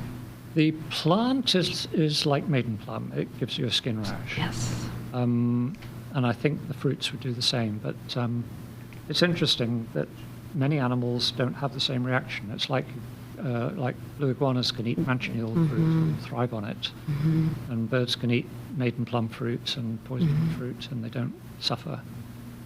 So they have biochemical resistance of some kind. I don't know the detail. It's interesting. Yeah. It's very interesting. Thank you. Native species protection is the other big thing for Terrestrial Resources Unit. We have a number of conservation plans which are close, and then a bunch more that we're working on in the background. So let's go on with them. The colonial nesting seabirds plan needs to go back to Cabinet. This is something that has been going back and forth for a while. It's a difficult plan because it involves inevitably some critical habitat. There's places that these seabirds are nesting colonially that need to be protected, need to be managed. Mostly it's not on private land, but for the brown boobies on Cayman Brack, it's around the edges of the cliff, and it involves people's private property. In theory, there's no reason that humans and nesting seabirds can't coexist. But it just needs some little guardrails around certain things. And as soon as you start talking about any kind of guardrails on use of private property, it becomes controversial. So I don't know whether this comes back to council again soon. Yeah. Or do you Actually, think? no, unfortunately, this one is actually with me. It needs to get packaged and sent up to the ministry to pass on to cabinet. Council's already looked at it and given it their endorsement. It's just the red tape side of things. So Okay. it's a little while. So that one's on the way. We have in advanced draft form 2 other difficult conservation plans, one for blue iguanas and one for Old George. The Old George one is all about the ironwood forest. There are densities of protected plants in the middle of the ironwood forest that are so incredibly dense that it's hard to see how, under any circumstances, those parcels could be developed. The blue iguanas are the other way around. There's huge areas of East End where iguanas occur at low densities. And just like the seabirds, there's no reason that blue iguanas and humans can't share space. That's what's happening on Little Cayman with Sister Isles rock iguanas. There's no reason it can't work. But it needs some things managed. It needs the main threats for blue iguanas in human-occupied areas are fast-moving cars and pets. If dogs are on leash, if cats are indoors, there's no reason that blue iguanas can't wander around and live with us.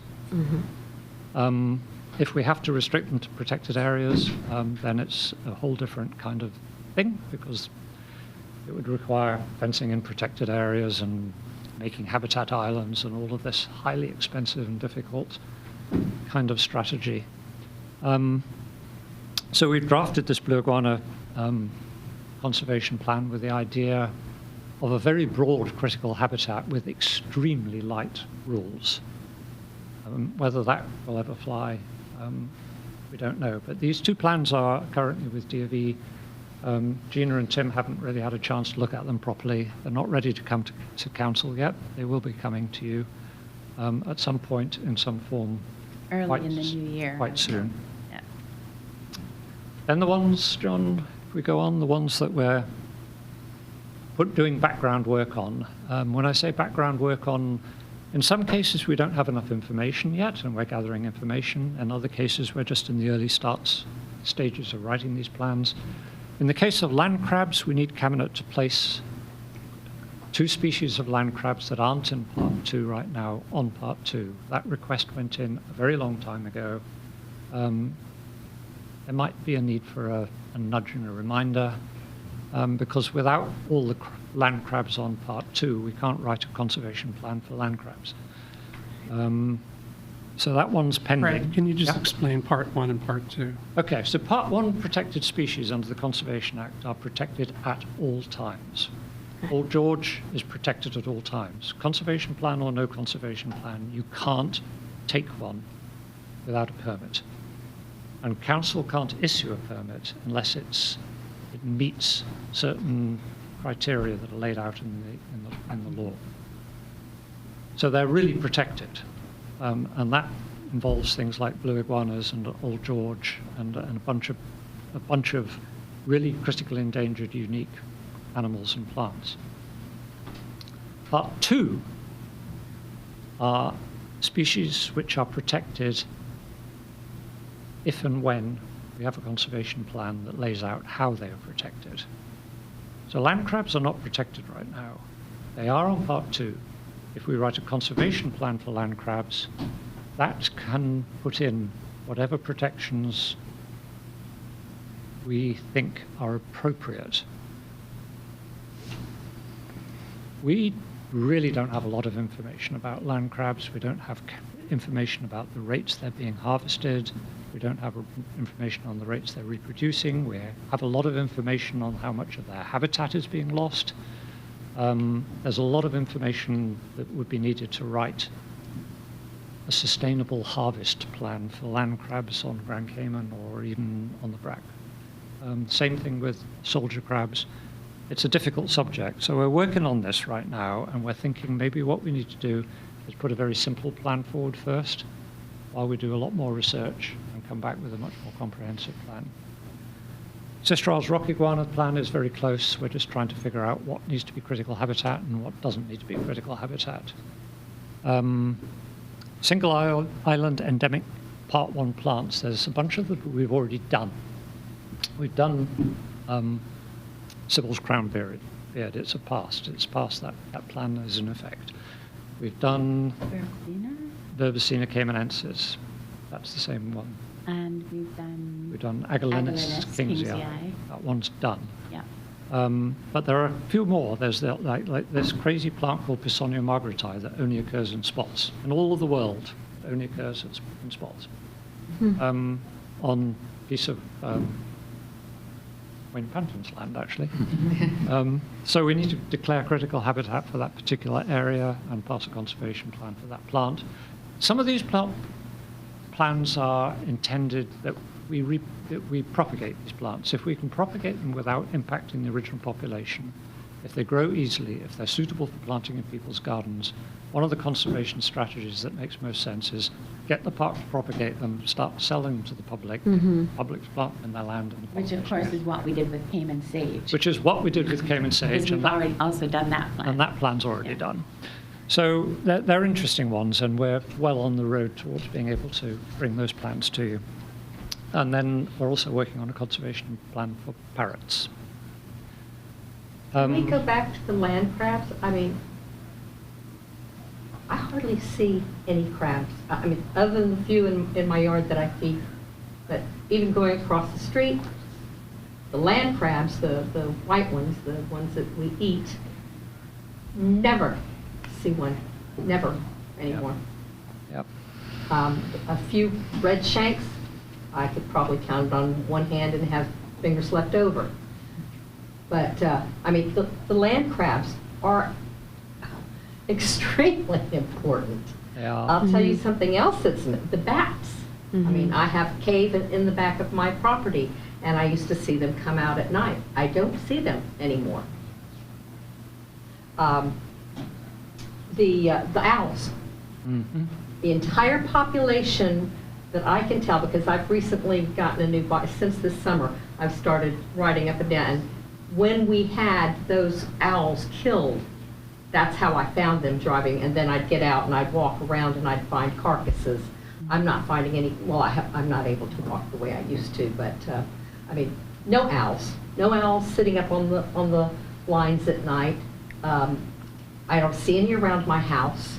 They usually perch on the edge of my roof to hunt, and I just don't see them.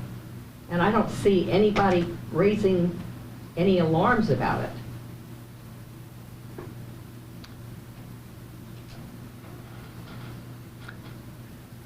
We can't solve them all, can we? No, we'll certainly take a note of that, Kathleen. I mean, we've been aware of the crab situation. I mean, I think what a lot of people miss is that most animals require habitat to survive. They're just not going to survive on their own. Yeah. So when we diminish our wetlands, for example, which crabs will need, You're our farmers. Then we're diminishing the capacity of our land to hold populations of these species.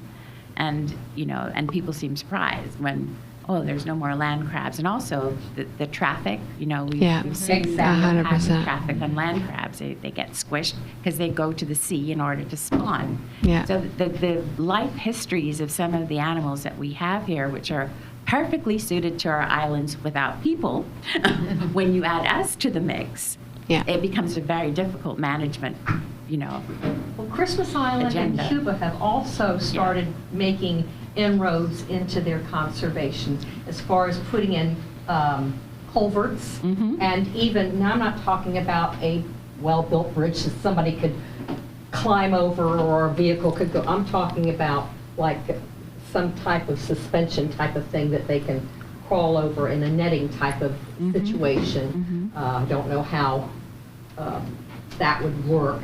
But I've seen that Cuba and Christmas Island, and then when they started coming back, then they had other alien species like ants coming in and killing them. So, I mean, that's a population that needs careful examination. I mean, we don't have Dr. Tuttle anymore to come and help us out with the bats. Can we not invite people that there's certainly got to be some crab person that has dedicated their lives to these animals. Yeah, but what, I guess the point I'm trying to make is that we understand the conservation needs of most of these species, but the management of them requires not just that. It requires habitat protection. It requires I understand and I managing appreciate human that. behavior. And this is part of the reason why we develop these conservation plans to go out to the public, so the public becomes aware of really what the threats are and how, if possible, we can mitigate them. And then the public as well as the government, we need to act together. Yeah, for sure. What I'm thinking about, like with the bats, I mean, there's nobody here to go in there and study and see if there's anything going on with, like, what was that, the white outer nose or white nose syndrome. Yeah. Is there anything like that going on that needs to be studied? And so we are looking at bats a little bit on ground and very little bit on the BRAC. What we don't have on the BRAC is a team of people. We've got Nick, full stop, and he's very fully employed. So we don't actually have the human resources to do sustained work on the BRAC, but we do have the ability to house visiting scientists there because we've got a place there now. We haven't got white nose here yet. There's no sign of it. yeah, and I'm not saying there is. I'm just saying, but is there someone here that can go in there and look at the population and see if it's a healthy population or if there is something other than the white nose issue? Vaughan and Simone and are very interested in bats, and they've been looking as much as they can. It's a difficult trade-off. We have some major bat colonies on ground here, particularly in the north side area. Yeah. We have to be careful about how often we go in and how we go in. Yeah. because a lot of them are really, really sensitive to disturbance, and I think Super sensitive. many of the caves on the Cayman Brac that used to have bats don't have bats because people are going in them. Are going in, yeah. It's just human disturbance is a big Exactly. driver. Talking about crabs just briefly, we can't dwell too long on this because I think there's other things on the agenda, but there's two things I wanted to say about crabs, maybe three. The ministry is working to try and put underpasses across the Queen's Highway to let the black crabs from the Salina Reserve cross to the north side of the road. But last year, as far as we could tell, the black crab migration didn't happen. And I don't know if that was a weather freak or if the black crabs are in terminal decline. So many of them get killed on the Queen's Highway every year when they cross that specific area. Redshanks here are almost extinct because people use crab bait. You can go to use and buy crab bait and poison crabs in your backyard so you don't get holes in your lawn. This is widespread practice. It's one of the things that we think maybe we should try to ban in the conservation plan. But again, we've got to be, is this really fine balance between what humans will accept? Because if we write the ultimate land crab conservation plan, we would say all of the wetlands right now have to be protected forever. Traffic has to be excluded from certain roads at certain times of the year so the crabs can think. Crab bait must be banned. These are things that people might not accept, and if we ask for too much and put a conservation plan out that's like that, the Cabinet won't pass it. So we're going to have to try and get at this step by step, or at least try to write a plan that we think's got a chance of passing, is what I'm saying. And it's difficult when we have to compromise. I don't like But it. what I'm asking is there people that we can invite to come and take a look at this situation? Obviously, there are costs associated with that, Kathleen, and we have to identify those people. So I think that, what we are going to give you an undertaking to do is to look at the situation, but we have a capacity issue at the DOE. I mean, Brad and his team are 5 people, and they're doing the terrestrial work on the 3 islands. So it's challenging. But, I hope that you can see that we're managing to push out quite a lot of good work. Absolutely. And it's just a matter of juggling priorities. So, yes, it's not that we don't want to get to all of these issues. It's a capacity issue and a funding issue. Well, I just know that in the last, I've been incapacitated, so I haven't been out seeing, other than since I've started riding my bike again. Now I'm realizing just how diminished the populations are for both the crabs, the bats, the owls. The owls really concern me. Yeah. I have a quick question. The corridor, or maybe not the terminology, but that they're talking on the Queen's Highway, would that, the pass, would that help the blues at all as well? Potentially, yes. The thing about underpasses is it's going to go from somewhere to somewhere. Yeah. And if those places aren't where they want to go. Yeah. Yeah, but it's not just where they want to go, but what is there. Yeah. So right now, it would go from land adjacent to the Salina Reserve, under the road, into pretty undisturbed beach habitat where blue iguanas would love to nest and where crabs can go to the sea. Right. What happens when land either side of that road develops? Yeah. So, in a way, it's a temporary fix unless we can protect the land both sides of the road. Yeah. Okay. Thanks. I don't know if I've got any more. Do I have more? Yes. So, just briefly back to the information side of things, we do a lot of survey and monitoring work, and we do this because we need to know whether our conservation actions are working. We need to have an early warning system to know if things are going down the tube. And sometimes we just need information in order to be able to even write these conservation plans. So we do a lot of surveying and monitoring. These are some of the routine things that we're doing. We're basically monitoring parrots and forest birds. They are an important indicator of the health of the environment because they basically feed on the resources of the forest, and if the forest isn't healthy, the bird populations won't be healthy. We're trying to widen that out a bit, and we're trying to use audio moth recording techniques, which we can then feed into an automatic bird call identifying program as a way of monitoring the diversity of birds. Because when you go out with a pair of binoculars, you can maybe clock 5 or 6 species before you're absolutely maxed out.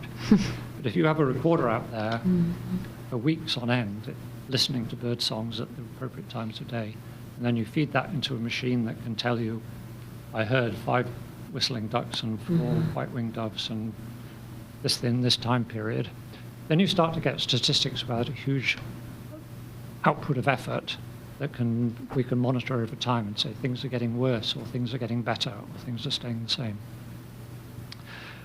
We monitor the Cistrals rock iguanas, especially on Little Cayman. This is what is telling us that removal of feral cats from Little Cayman is meaningful, because the Cistrals rock iguana population, as I mentioned to you before, has more than tripled over the last 2 years since we started controlling the feral cat population there. This is after years and years and years and years of decline. So seeing the rock iguana abundance just coming back like this is like an indicator of what's happening across a lot of other taxa on Little Cayman too. We facilitate the Trust's work doing surveys of the blue iguanas. Going forward, it's likely that the science side of the blue iguana recovery program might come to DofE. One of our team members, Vaughan, is very keen to actually engage that and start to really try and get a grip on the age-old question. How many blue iguanas are actually out there now? Where are they? What habitats are they using? What other areas do we need to protect? This is information we'd hoped to have a long time ago, and we'd hoped it would feed into our species conservation plan for blue iguanas. But we're being pushed, I think, to get one out sooner than that because of this whole issue with critical habitat and the road between the Salina and Colliers. We do feral cat surveys for the obvious reason. We're trying to control feral cats. We need to know if we're successful or not. We need to know where they are and that kind of thing. And of course, we do green iguana surveys for the same kind of reason. We've got a massive control program. There's huge amounts of government money going into maintaining that control. We need to keep our eye on it, and we need to know what's happening to the population. What we're finding at the moment is that it's excruciatingly hard to monitor the population abundance of hatchling green iguanas, and we're getting to the point that we think our estimates of the hatchlings are next to useless. And what we really need to be doing is focusing on our estimates of the adults and the sub-adults. When we look at that, it's kind of doing this at the moment. It's not going crazy, it's not getting better. We feel like we could and should suppress the green iguana population lower than it is right now. And the business case that Tim's been trying to navigate through PPC has some tweaks that hopefully will make that whole thing a little bit more effective. But I think that's a pretty big brush summary of what the terrestrial resources has been up and will be getting up over the next course of the year. Many thanks, Fred. Thank you. And Tim, you're going to continue on. While John's bringing up, I've got a little bit of a different approach. We've heard of some really pretty positive stuff here today. But I'm going to delve into some negative and then go to one initiative that we're currently working on. Most of the, and I apologize, this slide presentation is an eclectic bunch of slides that I've grouped together. A lot of you may know this stuff, and I apologize for the level at which it potentially is pitched. You already know this stuff. It's going to focus on coral reefs. Most of you are aware that coral reefs in Cayman, in fact around the world, are facing an inordinate amount of threats and struggling if anyone's familiar with the tipping point report that came out in 2025, Global Tipping Point, coral reefs were featured as the first ecosystem likely to succumb to the 1.5 degree temperature rise.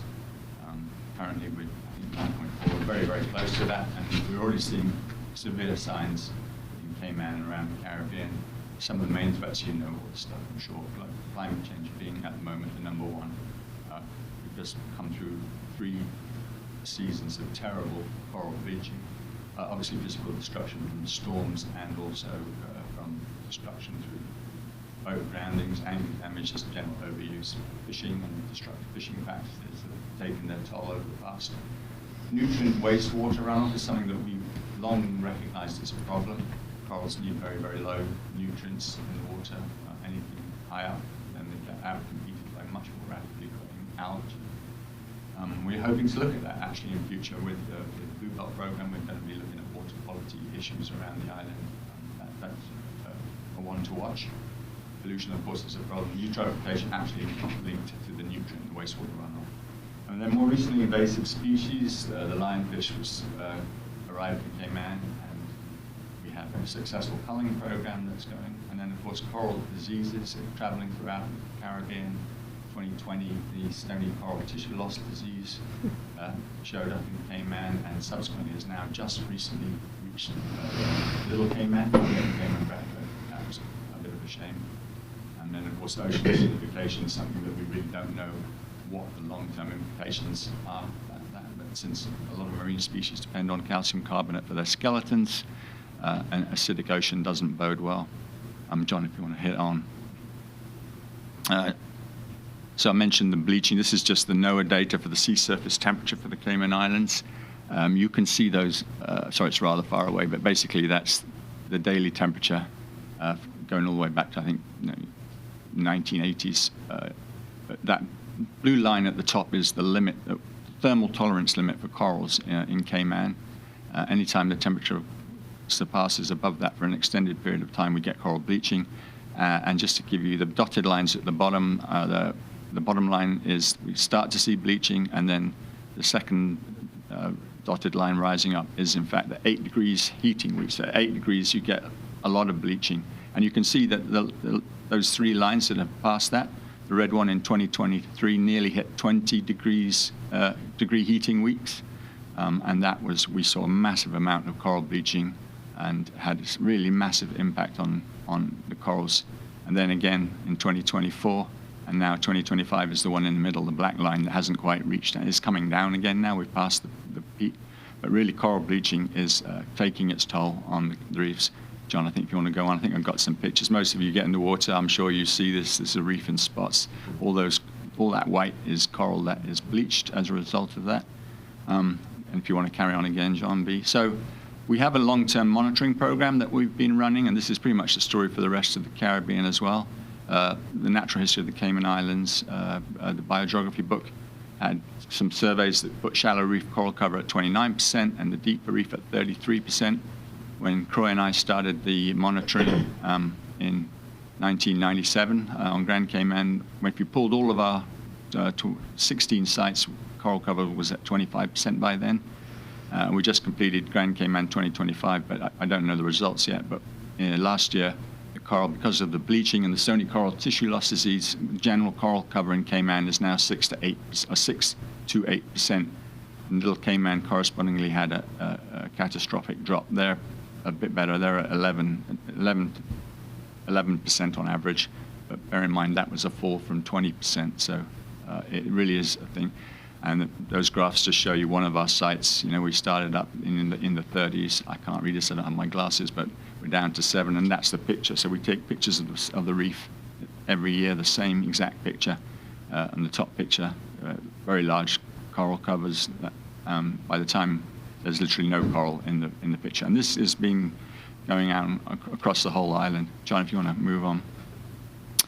This is a trend for the Caribbean. Those are actually pictures of Georgetown in the 70s. You can see the very diverse selection of branching corals, and just the coral cover there in that picture is probably 70 or 80%. We tried to recreate the photo, find the same site. This is what it looks like in Georgetown now. it's not very easy to tell from the picture, but it's dominated by fleshy algae, which makes coral recruitment very difficult. Some recent very important papers show you that when, coral reef is quite a new development, and when people started studying reefs in the 70s, a lot of the papers were reporting 50 to 60% coral cover, and then of course the Global Coral Reef Monitoring Network, the Black Line, which we're part of. This is the trend for all of the sites. If you just troll through the scientific data and start looking at papers, that's how it was put together. But you can see that catastrophic decline of corals. So the tipping point thing is really, I think likely to happen, which is very sad. So what are we trying to do about it, John? If you want to move on. Oh, I forgot to mention, of course, coral diseases, the novel diseases that keep occurring, really taking their toll. Many of us in the room probably remember the branching coral, the elkhorn and staghorn that used to dominate the shallow reef environment. Pretty much all of that was lost in the 80s and was making a little bit of a comeback. Cayman was quite fortunate. We were making a comeback. We had some active research and some nurseries that were going on. Unfortunately, 95% of the cropperid corals, that's the branching corals, succumbed to bleaching, both in the nurseries and in the wild. So we've really been set back a very, very long way.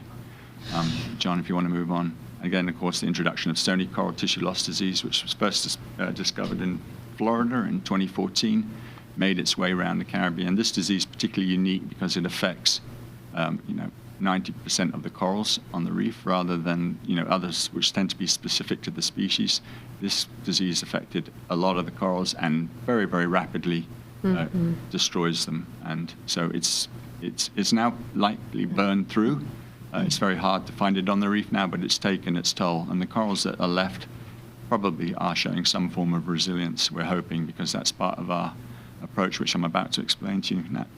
So very kindly, the Fosters group wanted to get, one of the young Foster boys got into diving, had a passion for the reef and was seeing what was happening, wanted to do something to help, so convinced the Foster group committee that he'd like to get into coral reef restoration.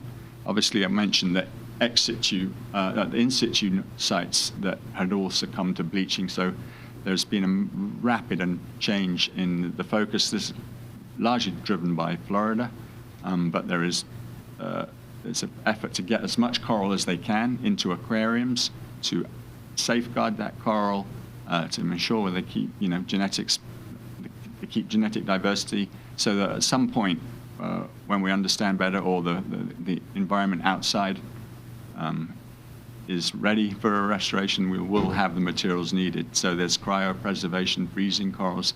There's just literally keeping them in aquariums all over Florida. They literally harvest the corals off of the reefs in Florida, knew it was going to bleach, and they put them into aquarium with an idea that they'll put them back at some point, but that's not happening. Anyway, it's something that the Foster group allowed the DOE to get into, and this is a group of the people that were involved.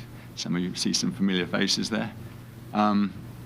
So we have this coral lab, which we've used species from the reef that we believe are showing some kinds of either disease resistance or heat tolerant disease, but more importantly, they are the slow growing massive corals that provide the framework on a reef. Yeah. So, John, if you want to put on, why are we breeding corals in the laboratory? I want to say assisted evolution, but basically we're trying to cross various strains of corals that show some form of either resistance to bleaching, resistance to disease. But now, literally, one of the issues is that they're just too far apart. We're seeing these such a reduction in the amount of coral cover out there that the coral recruitment just doesn't seem to be happening. But obviously, I mentioned before, we want to keep genetic representation in the labs. We want to see if this is possible, and we also we can produce corals. We'll get through the presentation and you'll have a look. So, John, if you want to move on. Most of you know the life cycle of a coral. I'm not sure why I put this in there, but in the summer months, September, typically for Cayman, they have this broadcasting spawning event, release gametes into the water. They have a little larvae stage that drifts around, and it goes through a couple of stages. Then when it's ready, it settles to the seafloor, finds a nice bit of hard substrate that it needs, and starts to form the coral colony, budding asexually to produce clones of itself. And then the whole cycle repeats itself again. So John, if you want to move on, just a picture of a coral undergoing a spawning event. Some of you may have been fortunate to go diving in September and see this. But as I mentioned before, the problems are recruitment is breaking down. We are seeing disruptions to the system, maybe through environmental stress, we're not sure, diseases and climate change degrading the gamete quality. And this is an interesting thing, actually, Kathleen. Like you mentioned about land crabs, and Gina mentioned the larval stage. There's a lot of evidence that the increasing water temperatures are having profound effects on larval stages in the water, but we just don't know what that is yet. There is evidence that increased temperatures impact grouper larvae, and now there's evidence that corals are also susceptible in the larval stage to the very warm waters. And of course, these corals spawn at pretty much the warmest time of the year. The alley effect, well, you know, the corals are just too far apart from when they release their gametes, they don't meet enough in quantities. And then the low survivorship of larvae, once the larvae land on the seafloor, they can't find a place to settle down. The algae is covering the reef. They need bare substrate to settle onto, but that is rare on the reefs these days. And then I mentioned previously ocean acidification. We don't know what that's doing. And then disruptions to the grazer population. We've lost the long-spined urchins. We've lost a lot of the major herbivores on the reef that used to control the competition between algae and coral. So John, I want to quickly move on. So in the lab, I hope, is it moving on? Okay, so we called it the Rebels Coral Spawning Lab in memory of some of the two foster brothers. And so this is typically what it looks like. These corals, actually a video, it's too short to be of any use, but the coral on the left is spawning in our lab. We have the ability to control the environmental cues that, oh, here we go, maybe this is it here, sorry, apologies. So that's Croy pipetting off the coral. We'll have to work in the red light because we work at night, but we're able to manipulate the corals to spawn in the daytime, although it looks like it's nighttime, but that allows us to work during the day because it's quite frantic behavior when all this happens. So here we are spawning corals. They release a lot of gametes. You want to move on? Oh yeah, that's it. Is it messing you up? Oh, you can see it spawning. Yeah, sorry. Those are the gametes being released from one of our colonies in the lab. If you want to move on. So then this is what the process looks like. I mean, we've got the larvae in little Petri dishes. They need to float around to go through their larval stages. We need to keep them separated. A lot of them don't get fertilized. They will have to be removed. Then when they're ready, when they start becoming these free-swimming little larvae that want to settle, we put them into these little tubs on the right here of the picture, and they settle out on these little ceramic what I'd say plugs or pucks that are then we harvest them. You want to move on, John B? We can.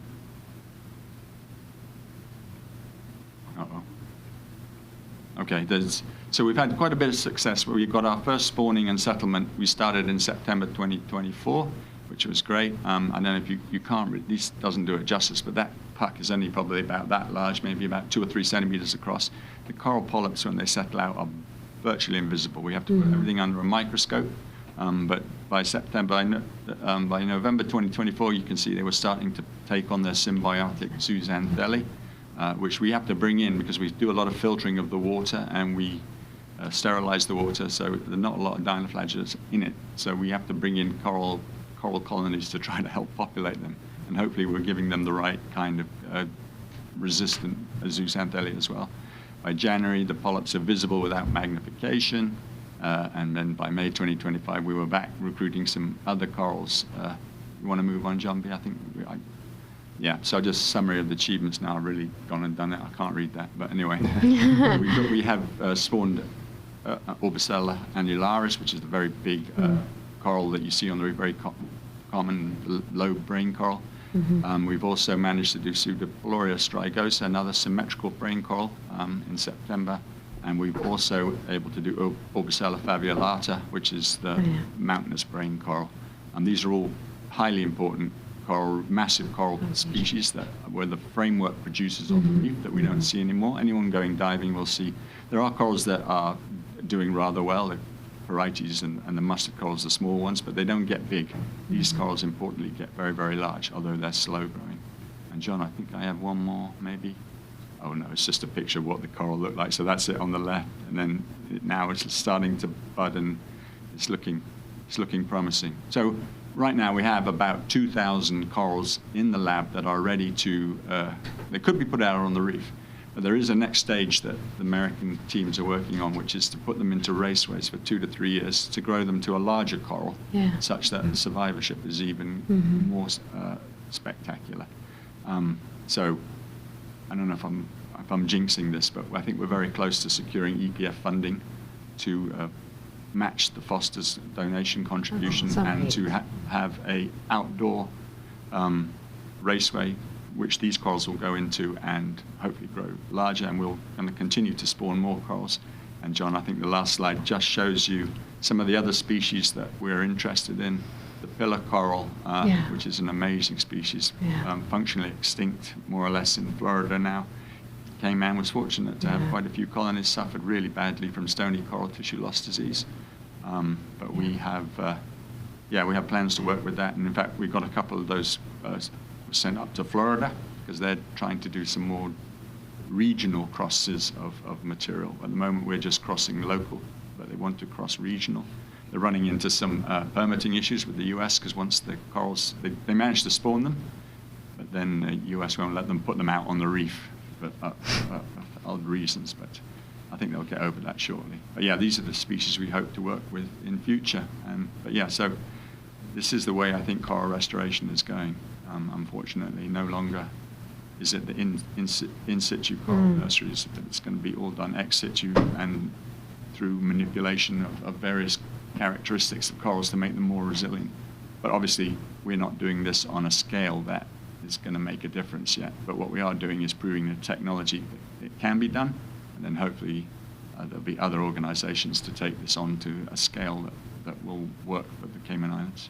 Thank you very much. Thank you. Thank you. Okay, on to our final presentation, environmental management, and Gina. Yes, thanks everybody. And I know everybody's been sitting for a while and listening. You're being talked at a lot today.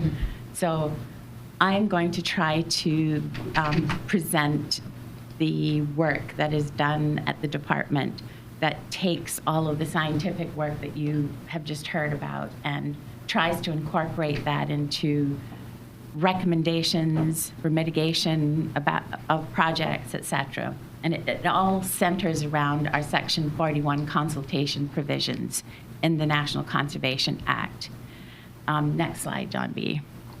So just by way of information for perhaps people listening who may not be aware of what Section 41 consultations are, this is really the requirement for all government entities, including the Cabinet, to consult with the NCC before taking any action, including the granting of any kind of permit or license, or the making of any decision or giving any undertaking or approval that would be likely to, one, have an adverse effect on the environment generally or any natural resource, or two, have an adverse effect on a protected area or the critical habitat of a protected species. So this is the sort of core provision in Section 41. Next slide. As a reminder, the law required the Council to issue guidance notes to assist entities with knowing when they should be consulting with us. And we did this back in 2016, or 2015 actually, and again in 2023 when we had a judgment from the Court of Appeal. We won a judicial review back then, and the Court of Appeal judgment laid out some changes that we needed to make to the guidance notes to be absolutely in line and in sort of aligned with the provisions of the law. Essentially, these guidance notes work on the basis of triggers, location triggers, activity triggers, and strategic triggers. So we'll just move on. So here's the trigger for location. This is all parcels that are 500 feet or more from the coastline. So anything that's close to the coast, that's a trigger for consultation. Next. Primary habitat is another trigger for consultation. Next. And these are the activities that, or this is not an exhaustive list. It's a sort of activities. So industrial developments, quarries, energy generation, industrial operations, any kind of special purpose developments, large subdivisions, etc. And of course, infrastructure, roads, airports, ports, marinas. Next.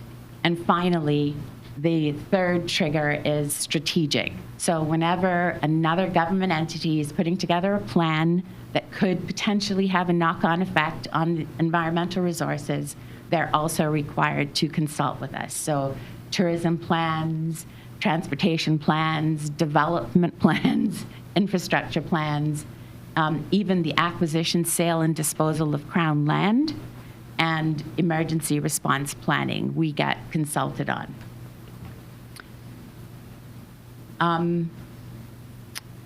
In practice, the National Conservation Council has, as you know, delegated that function to the director. The director then relies on the breadth and depth of the scientific and technical expertise at the department to bring recommendations to bear in the consultations that we carry out.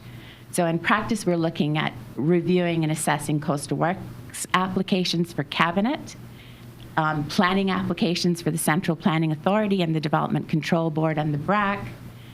There are other Section 41 consultations that we carry out, with other entities who want to do things, Water Authority, NRA, etc.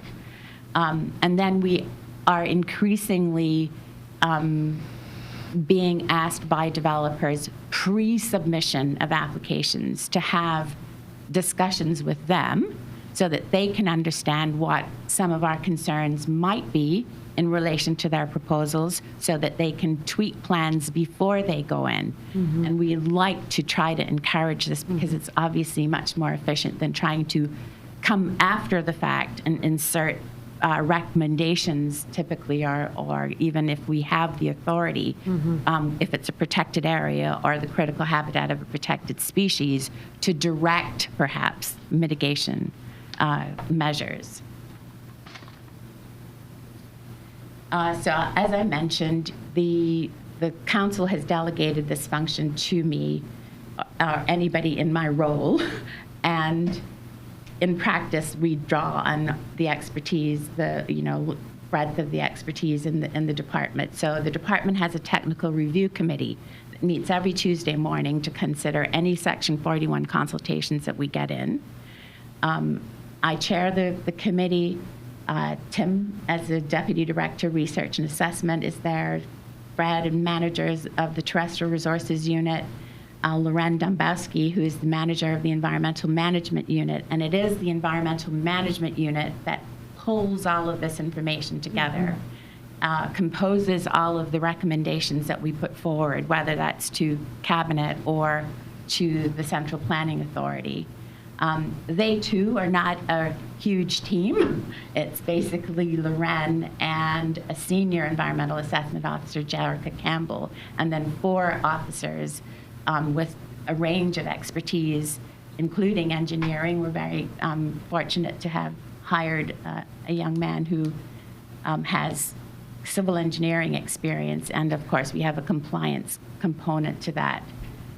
If we have a project in front of us that we do not have internal expertise to advise on, we go and we seek it. So, for example, in relation to beach nourishment, we regularly consult with Dr. Kevin Bodge, who is a coastal engineer and has that experience. He is unique in that he's a practicing engineer, but he's also an academic and has taught courses at the University of Florida, for example. Next slide. Really, this is just saying that once we assess the applications within the DOE's Technical Review Committee, we're going to be looking at, is this application really about an adverse effect in the environment generally, in which case we are limited to making recommendations back to the originating entity. So say it's a planning application, and if it's just impact in the environment generally, we are making recommendations at that stage. If the application has a direct or indirect effect on a protected area or the critical habitat of a protected species, then we are in a position where we can actually direct conditions of approval that could mitigate those impacts that we've identified. Or if we determine that there is nothing that can be done to mitigate the effects of a proposal, then we have the ability to utilize basically the nuclear option of saying, we are directing you not to approve this because this activity is not mitigatable. And it will impact in an adverse way a protected area or the critical habitat of a protected species. Next slide. This is just a very quick slide to say we obviously submit formal written reports. This is a coastal works review. Next slide. And then this is just some stats in terms of what we've done this year only. So Lorraine and her team at the EMU, together with the three of us here at in the Terrestrial Resources and the Technical Review Committee, have reviewed 1,381 applications. Wow. And not all of those, there's a mistake there, not all of those are planning applications. Those are all of our Section 41 consultations. The majority, 1,200 approximately, were planning applications. So in case you're wondering, that works out to about 115 applications a month, 26.6 applications a week. It is a huge workload. And I want to really take this opportunity to thank the staff in the Environmental Management Unit under Loren's leadership for always consistently producing high quality work under some very trying circumstances and not a lot of recognition. So that is, obviously you've heard amazing work going on in all areas of the Department of Environment, and I want to thank all of the staff for, producing consistently high quality work. We are all taxed and maxed out, but we press on because we believe so strongly in what we do. In terms of those 1,381 applications or consultations, in only 2% of cases did we direct conditions of approval. So there were only 2% of cases where we had the opportunity, because there was an interaction, either directly or indirectly, with a protected area or the critical habitat of a protected species. And then, in only 0.14% of the 1,381 applications that we looked at, did we direct refusal for an application where we thought there is nothing that we can recommend here that could mitigate the effects of this proposal.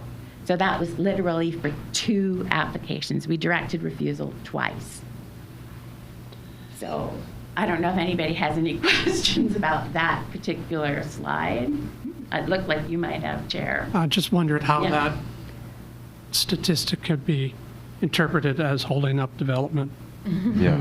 Well, Thank you. Partly why I put it up here. That's a very good question. There is a narrative out there that this section of the legislation, as well as the activities of the Department of Environment in relation to this section, so all of the recommendations that we do on behalf of the NCC, somehow is bringing the country to its knees.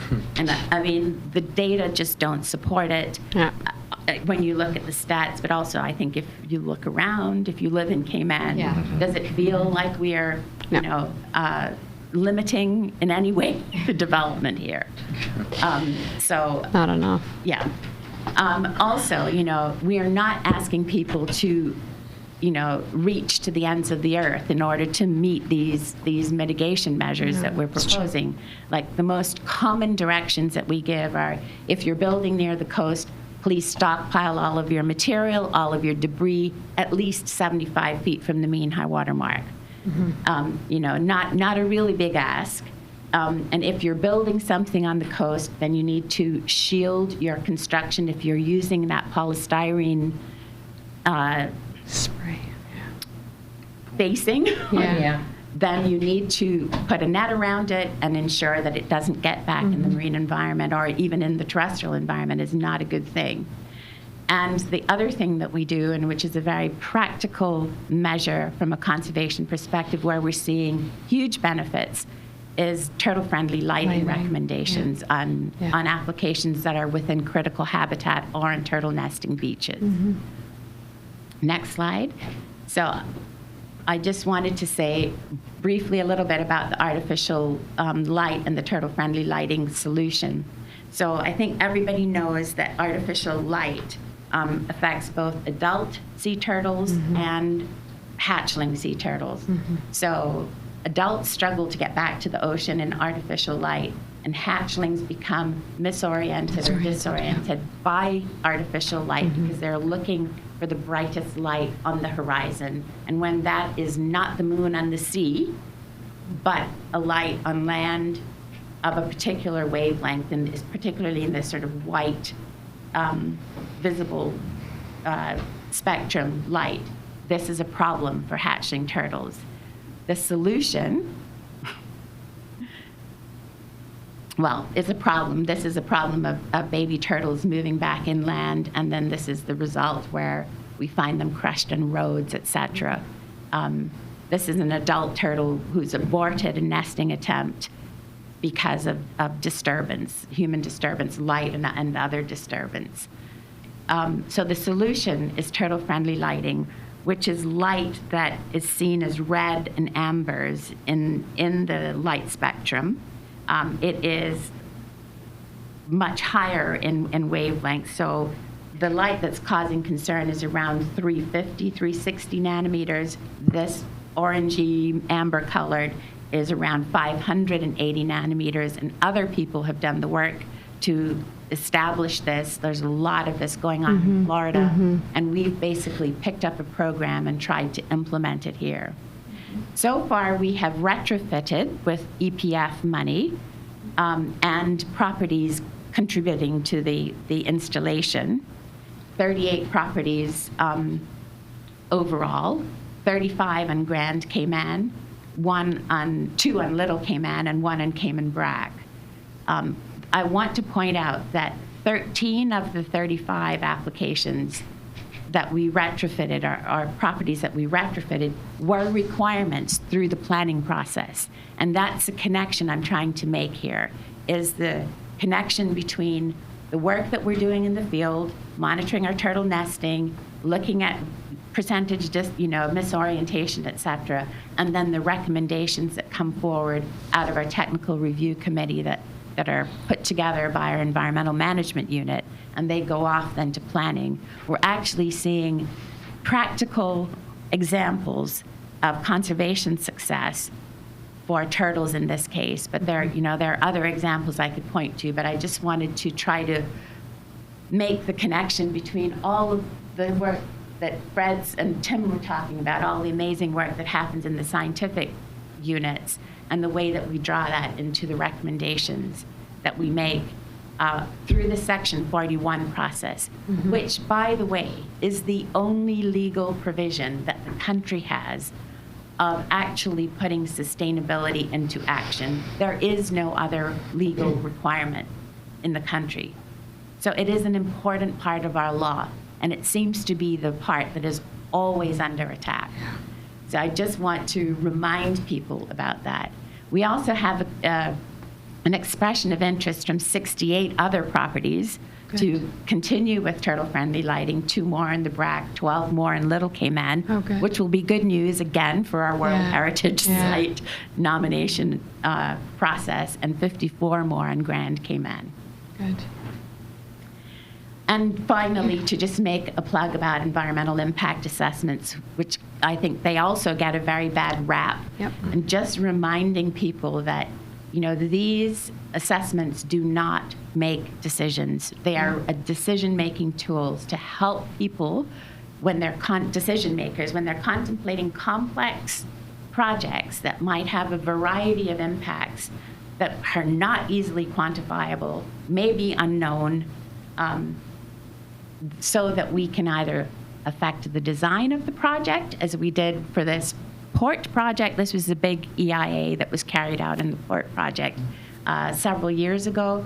So the hatched area off to the side was proposed as part of the original dredging component of the project, and through the EIA, we were able to really pull that dredging footprint in as narrowly as possible to the other area that you're seeing there now. Still impacting the environment, but not to the greatest extent, or the great extent that it was when the project was proposed. Yeah. So, you know, EIAs have many, many positive benefits. It really generates genuine environmental benefits when you approach environmental impact assessments in the proper way. We have a directive that's been gazetted since 2016 that outlines all the provisions for EIAs in the Cayman Islands. And I think that I would hate to see sort of EIAs become labeled as a really bad thing, because they can be a very useful tool. For example, for Little Cayman, again, Yes. going back to that World Heritage Site, you know, there is a proposal, as everybody knows, for a new airport in Little Cayman.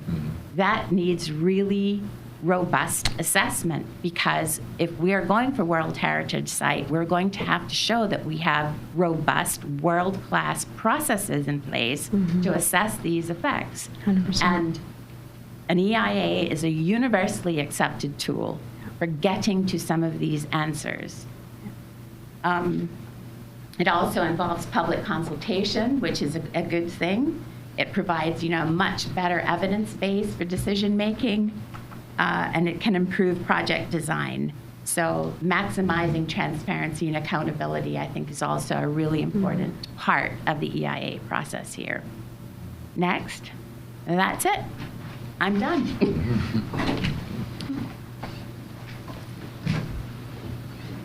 Thank you, Gina. Does anybody have any final comments or questions for our DOE presenters? I would just Thank say, you. if you care about the World Heritage Site status, having tools to make the best decisions for the people that live in our islands is an important thing to have. And that all that is a tool that gives us more information about how we can make wiser decisions. Yes.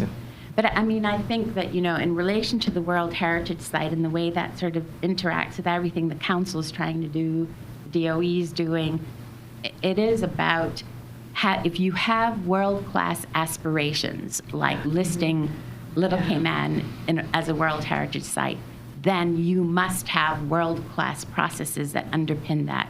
World-class planning, world-class conservation. While we can't really affect the planning part of it, we are doing our best to achieve world-class conservation, but it does require the political will and the support of people, the community. So I'll get off my soapbox. Thank you. Yes, thank you very much. Thanks to Fred, Tim, and Gina. All right. Moving on to our penultimate item on the agenda is the upcoming general meetings for next year on a quarterly basis. Wednesdays, 1 p.m., March, June, September, and the 2nd. Mark your calendars. Is there any other business? Okay, just before we adjourn, I just like to make an announcement that Fred Burton is retiring after many long years of devotion and being a premier environmental advocate at DOE and the National Trust. You'll be sorely missed. Absolutely. Thank you for all your contributions over the decades. Thank you. Thank you. Absolutely. We don't let you go And with that, we're adjourned. Thanks. And Thank you. Everybody have a safe and happy holiday. You too. you too. Yeah, thank you.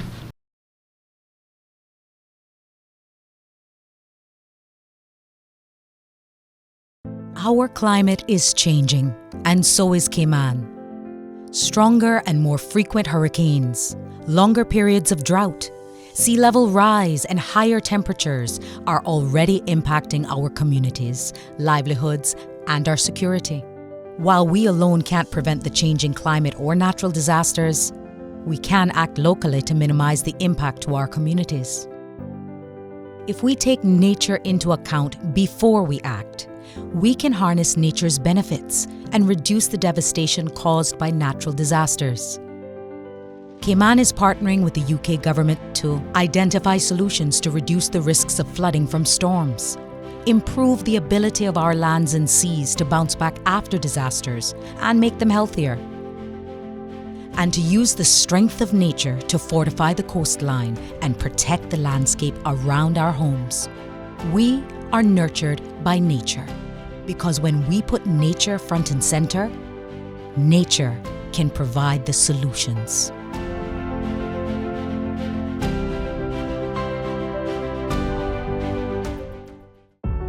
Our rich and diverse natural environment is one of our most important assets. Our clear turquoise waters, vibrant reefs and white sand beaches attract visitors to our shores every year. Our dry forests provide refuge for wildlife and revitalize our soil.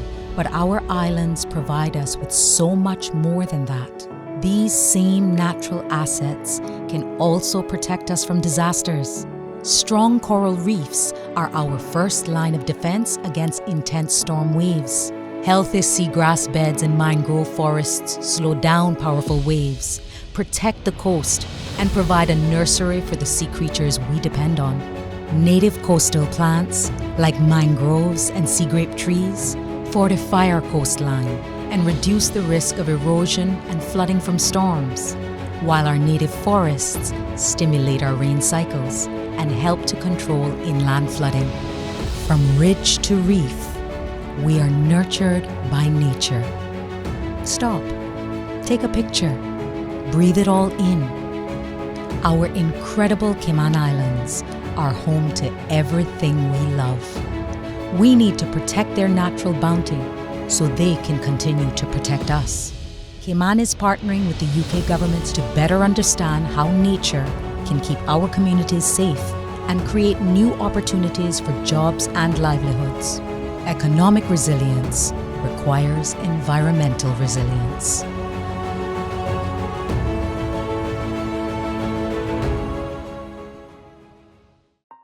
What if there was a way for science to reliably predict the outcomes of certain actions before they caused irreversible damage?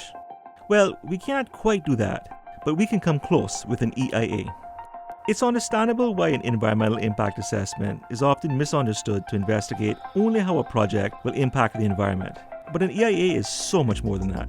An EIA brings together scientists and experts from different disciplines to explore the major parts of a big project. They assess what the likely impacts will be for all of us, both socially and economically, as well as for wildlife and the natural environment. An environmental impact assessment also shows how all the different parts of a project can work together to reduce things like air and noise pollution and avoid unwanted outcomes like increased flooding or other severe and costly unintended impacts. It's important to remember that an EIA is not a decision. It's an information report that usually explores multiple options so people can weigh the pros and cons of each one of them before they make their fully informed decision. In Cayman, the EIA includes a public consultation, which ensures that we all get a chance to say what should be considered and that it has been done properly. While this may seem like a lot of work, an environmental impact assessment only adds 1% or 2% to the cost of a project, while the benefits of knowing how best to proceed, priceless.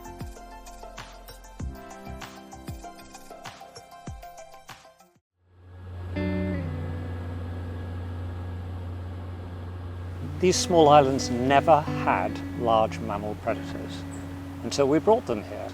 So these animals have evolved in an environment where mammalian predators didn't exist. The rock iguanas here were the largest native land animals. So once they grow up to being a full-grown iguana, they had nothing they needed to worry about in terms of predators. All they had to worry about was each other. The brown boobies on Cayman brack, before humans came here, could nest all over the Lighthouse Trail. but they are now so scarce that it's really questionable whether that population can survive on the Bragg. And we're going to lose that if we don't do something about this. RSPB is a wildlife conservation charity based in the United Kingdom, and through the amazing work that's been done by the Department of Environment, it is very clear that the wildlife found on the Sister Islands is incredibly threatened and it's continuing to decline. One of the key reasons for this decline is the impact of invasive species, in particular through predation of feral cats, predation from rodents, so rats and mice. When they're introduced to an area, their populations can increase very rapidly, and they will predate on eggs and chicks of seabirds and also native birds that are found on islands. And also the impact of green iguanas through hybridization and competition, which is impacting the critically endangered Sister Islands rock iguana, which is only found in the Sister Islands, so Little Cayman and Cayman Bragg. So we pulled together a partnership between the Department of Environment, the Department of Agriculture, and we brought in the University of Aberdeen, the National Trust, along with the RSPB, all key stakeholders. They've identified the need for a biosecurity officer based in Grand Cayman, so really focusing on minimising the risk of invasive species moving from Grand to Little Cayman and Cayman Bragg, and also the need for a community engagement officer based on the Bragg. What we want to do is really support the community, understand their opinions and viewpoints so that we can really work with them to deliver this programme and to really help protect the Sister Islands from the impacts of invasive species.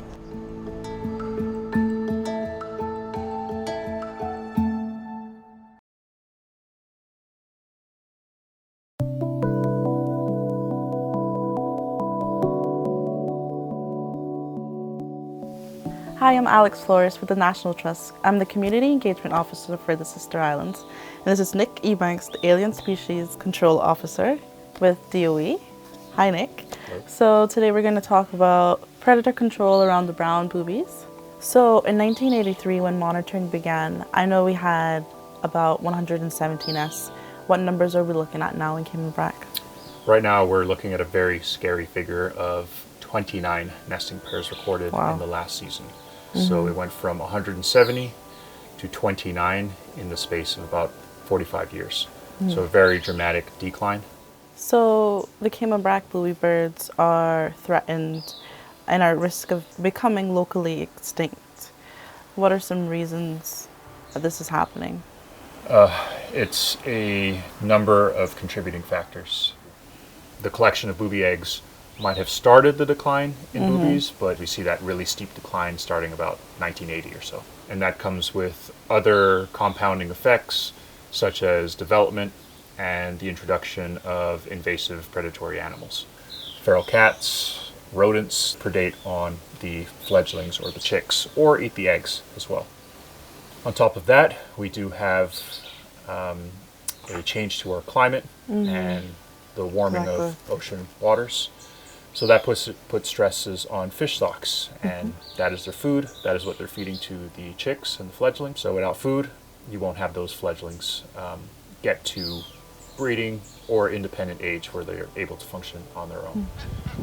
Because we have multiple contributing factors to the brown booby population declining, we have to address whatever is in our control. Exactly. And through the efforts of Department of Environment, National Trust, RSPB, and the Darwin Initiative, we have been tackling it from a predatory animal control effort through the culling of invasive feral cats and through rodent control, primarily at the lighthouse location, where we have a number of brown booby nests. This is an area where there is no development and there is some human interaction through tourism. So a lot of those other contributing factors are not present in these locations, and we have had events of predation and chick loss through invasive feral animals. So expanding on that, you've been doing this control around those sites. Have you actually seen any evidence of feral cats attacking the nests and devastating the parent dynamic? We have evidence of a brown booby parent that was predated upon by a feral cat. It takes both parents to raise it all the way to term. So essentially, You do not need to take out both parents in order for the young to not survive. You only need to take out one, because they cannot do both jobs by themselves. So usually when one parent survives, the other parent will very likely abandon the nest, and then the chick will not make it. And because the brown boobies do pair for the most part for life, for that brown booby who has now lost its mate to find another mate, it might not be an immediate event. It might also lead to no success. So just by taking out one parent through predation, you may have cut off that generational line entirely. So Nick, in terms of trapping the rats and cats, what are the numbers like? So from the last nesting season, we removed 11 cats from the Lighthouse Trail and close to 100 rats. And you think about that number and you think that's not a lot of cats. But we're talking about an area that's maybe 300, 400 meters long, and that's all the area that we're trapping. So to pull out that many cats just from that area, that means the population was very dense.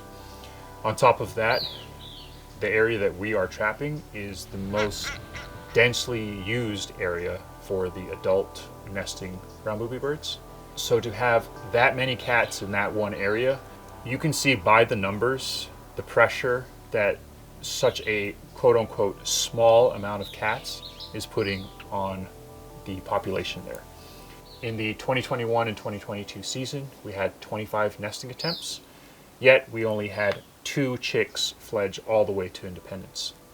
Whereas last year, which was the first year that we started doing invasive species control, we only had 10 nesting attempts, yet we had 7 chicks go all the way to independent subadults. So we actually had a 76% uptick in the amount of brown booby fledglings that made it to an independent, self-sustaining level. And of course, anecdotally, from what we're hearing from people on the trail, they're seeing a lot more ground birds, they're seeing a lot more reptiles, they're seeing a lot more frogs, snakes, all the stuff that you kind of want to see when you're out on the trails. So that explains why your work that you're doing by the lighthouse and on the south side is so important. Absolutely. Without this happening, we're talking about 29 nesting pairs of brown boobies that were noted in the previous season, and every single year it is declining. So very likely, if we didn't do anything last year, that population would be down to lower numbers, and possibly next year we would see even lower numbers, and who knows if it would have lasted another 3 to 5 years. Considering the many threats facing Cayman's native brown booby population, we must consistently work as many avenues as we can to increase the chances of successful population recovery. This work is clearly giving our youngest brown boobies the head start they need to hopefully make it through the next few years to start having families of their own. But to truly give our brown boobies the best chance of recovering the population, we must protect their nesting habitats from human disturbances, protect their nests from invasive species like feral cats and rats, and do everything we can to take care of the land and seas around us so they can live and grow in a healthy, thriving environment.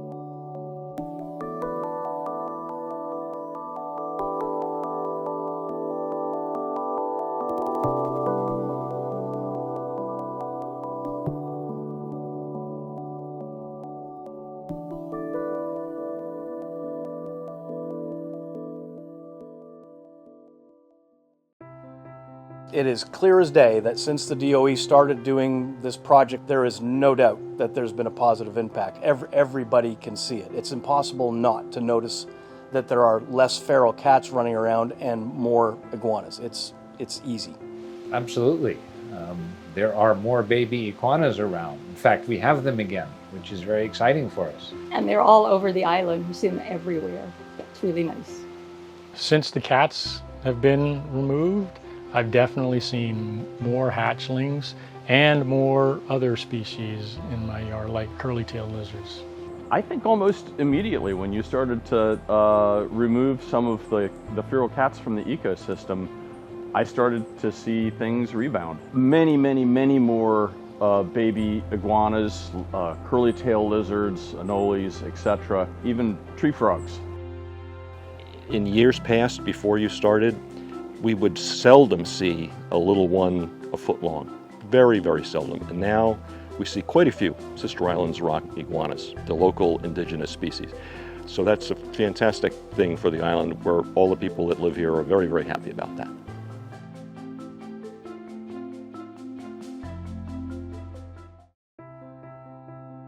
I've seen things change to where they were 30 years ago when I first moved here, and it's really encouraging to me, especially the baby Sister Islands rock iguana running around.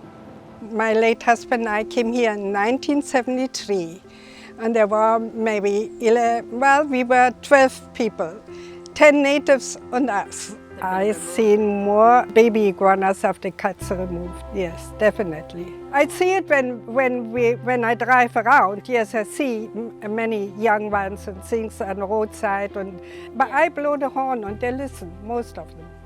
You drive around and there were little iguanas. I think you had to be really careful because there were little iguanas all over the place, and places we'd never seen little iguanas before, so that was nice. It totally surprised me. I'm a cat lover. When I came here, I was pretty much against the cull because I didn't understand it. But when I watched and worked with them doing the cull, it made me realize how really it was a good thing for the feral cats because they were in a right mess. It was sad to see them. But since the culls happened, I've noticed a huge difference in the amount of baby rock iguanas we see, the curly-tailed iguanas. We're now seeing lots of juveniles, and we're seeing a lot more curly tails than we've ever had. We didn't have those 3 years ago, and we didn't have baby iguanas 3 years ago on the property. We're now seeing tail drags of adults, and we're also seeing a baby that's right back behind me in the screen. He hangs in the screens during the day. We used to have very few baby iguanas around the villas. Now they're around. Now the tourists are saying, hey, we can see the iguanas. What is the name of this one? What is the name of that one? So clearly more people are seeing more baby iguanas, plenty of more iron lizards, as I call them. They're now back to what I seem to remember them being before.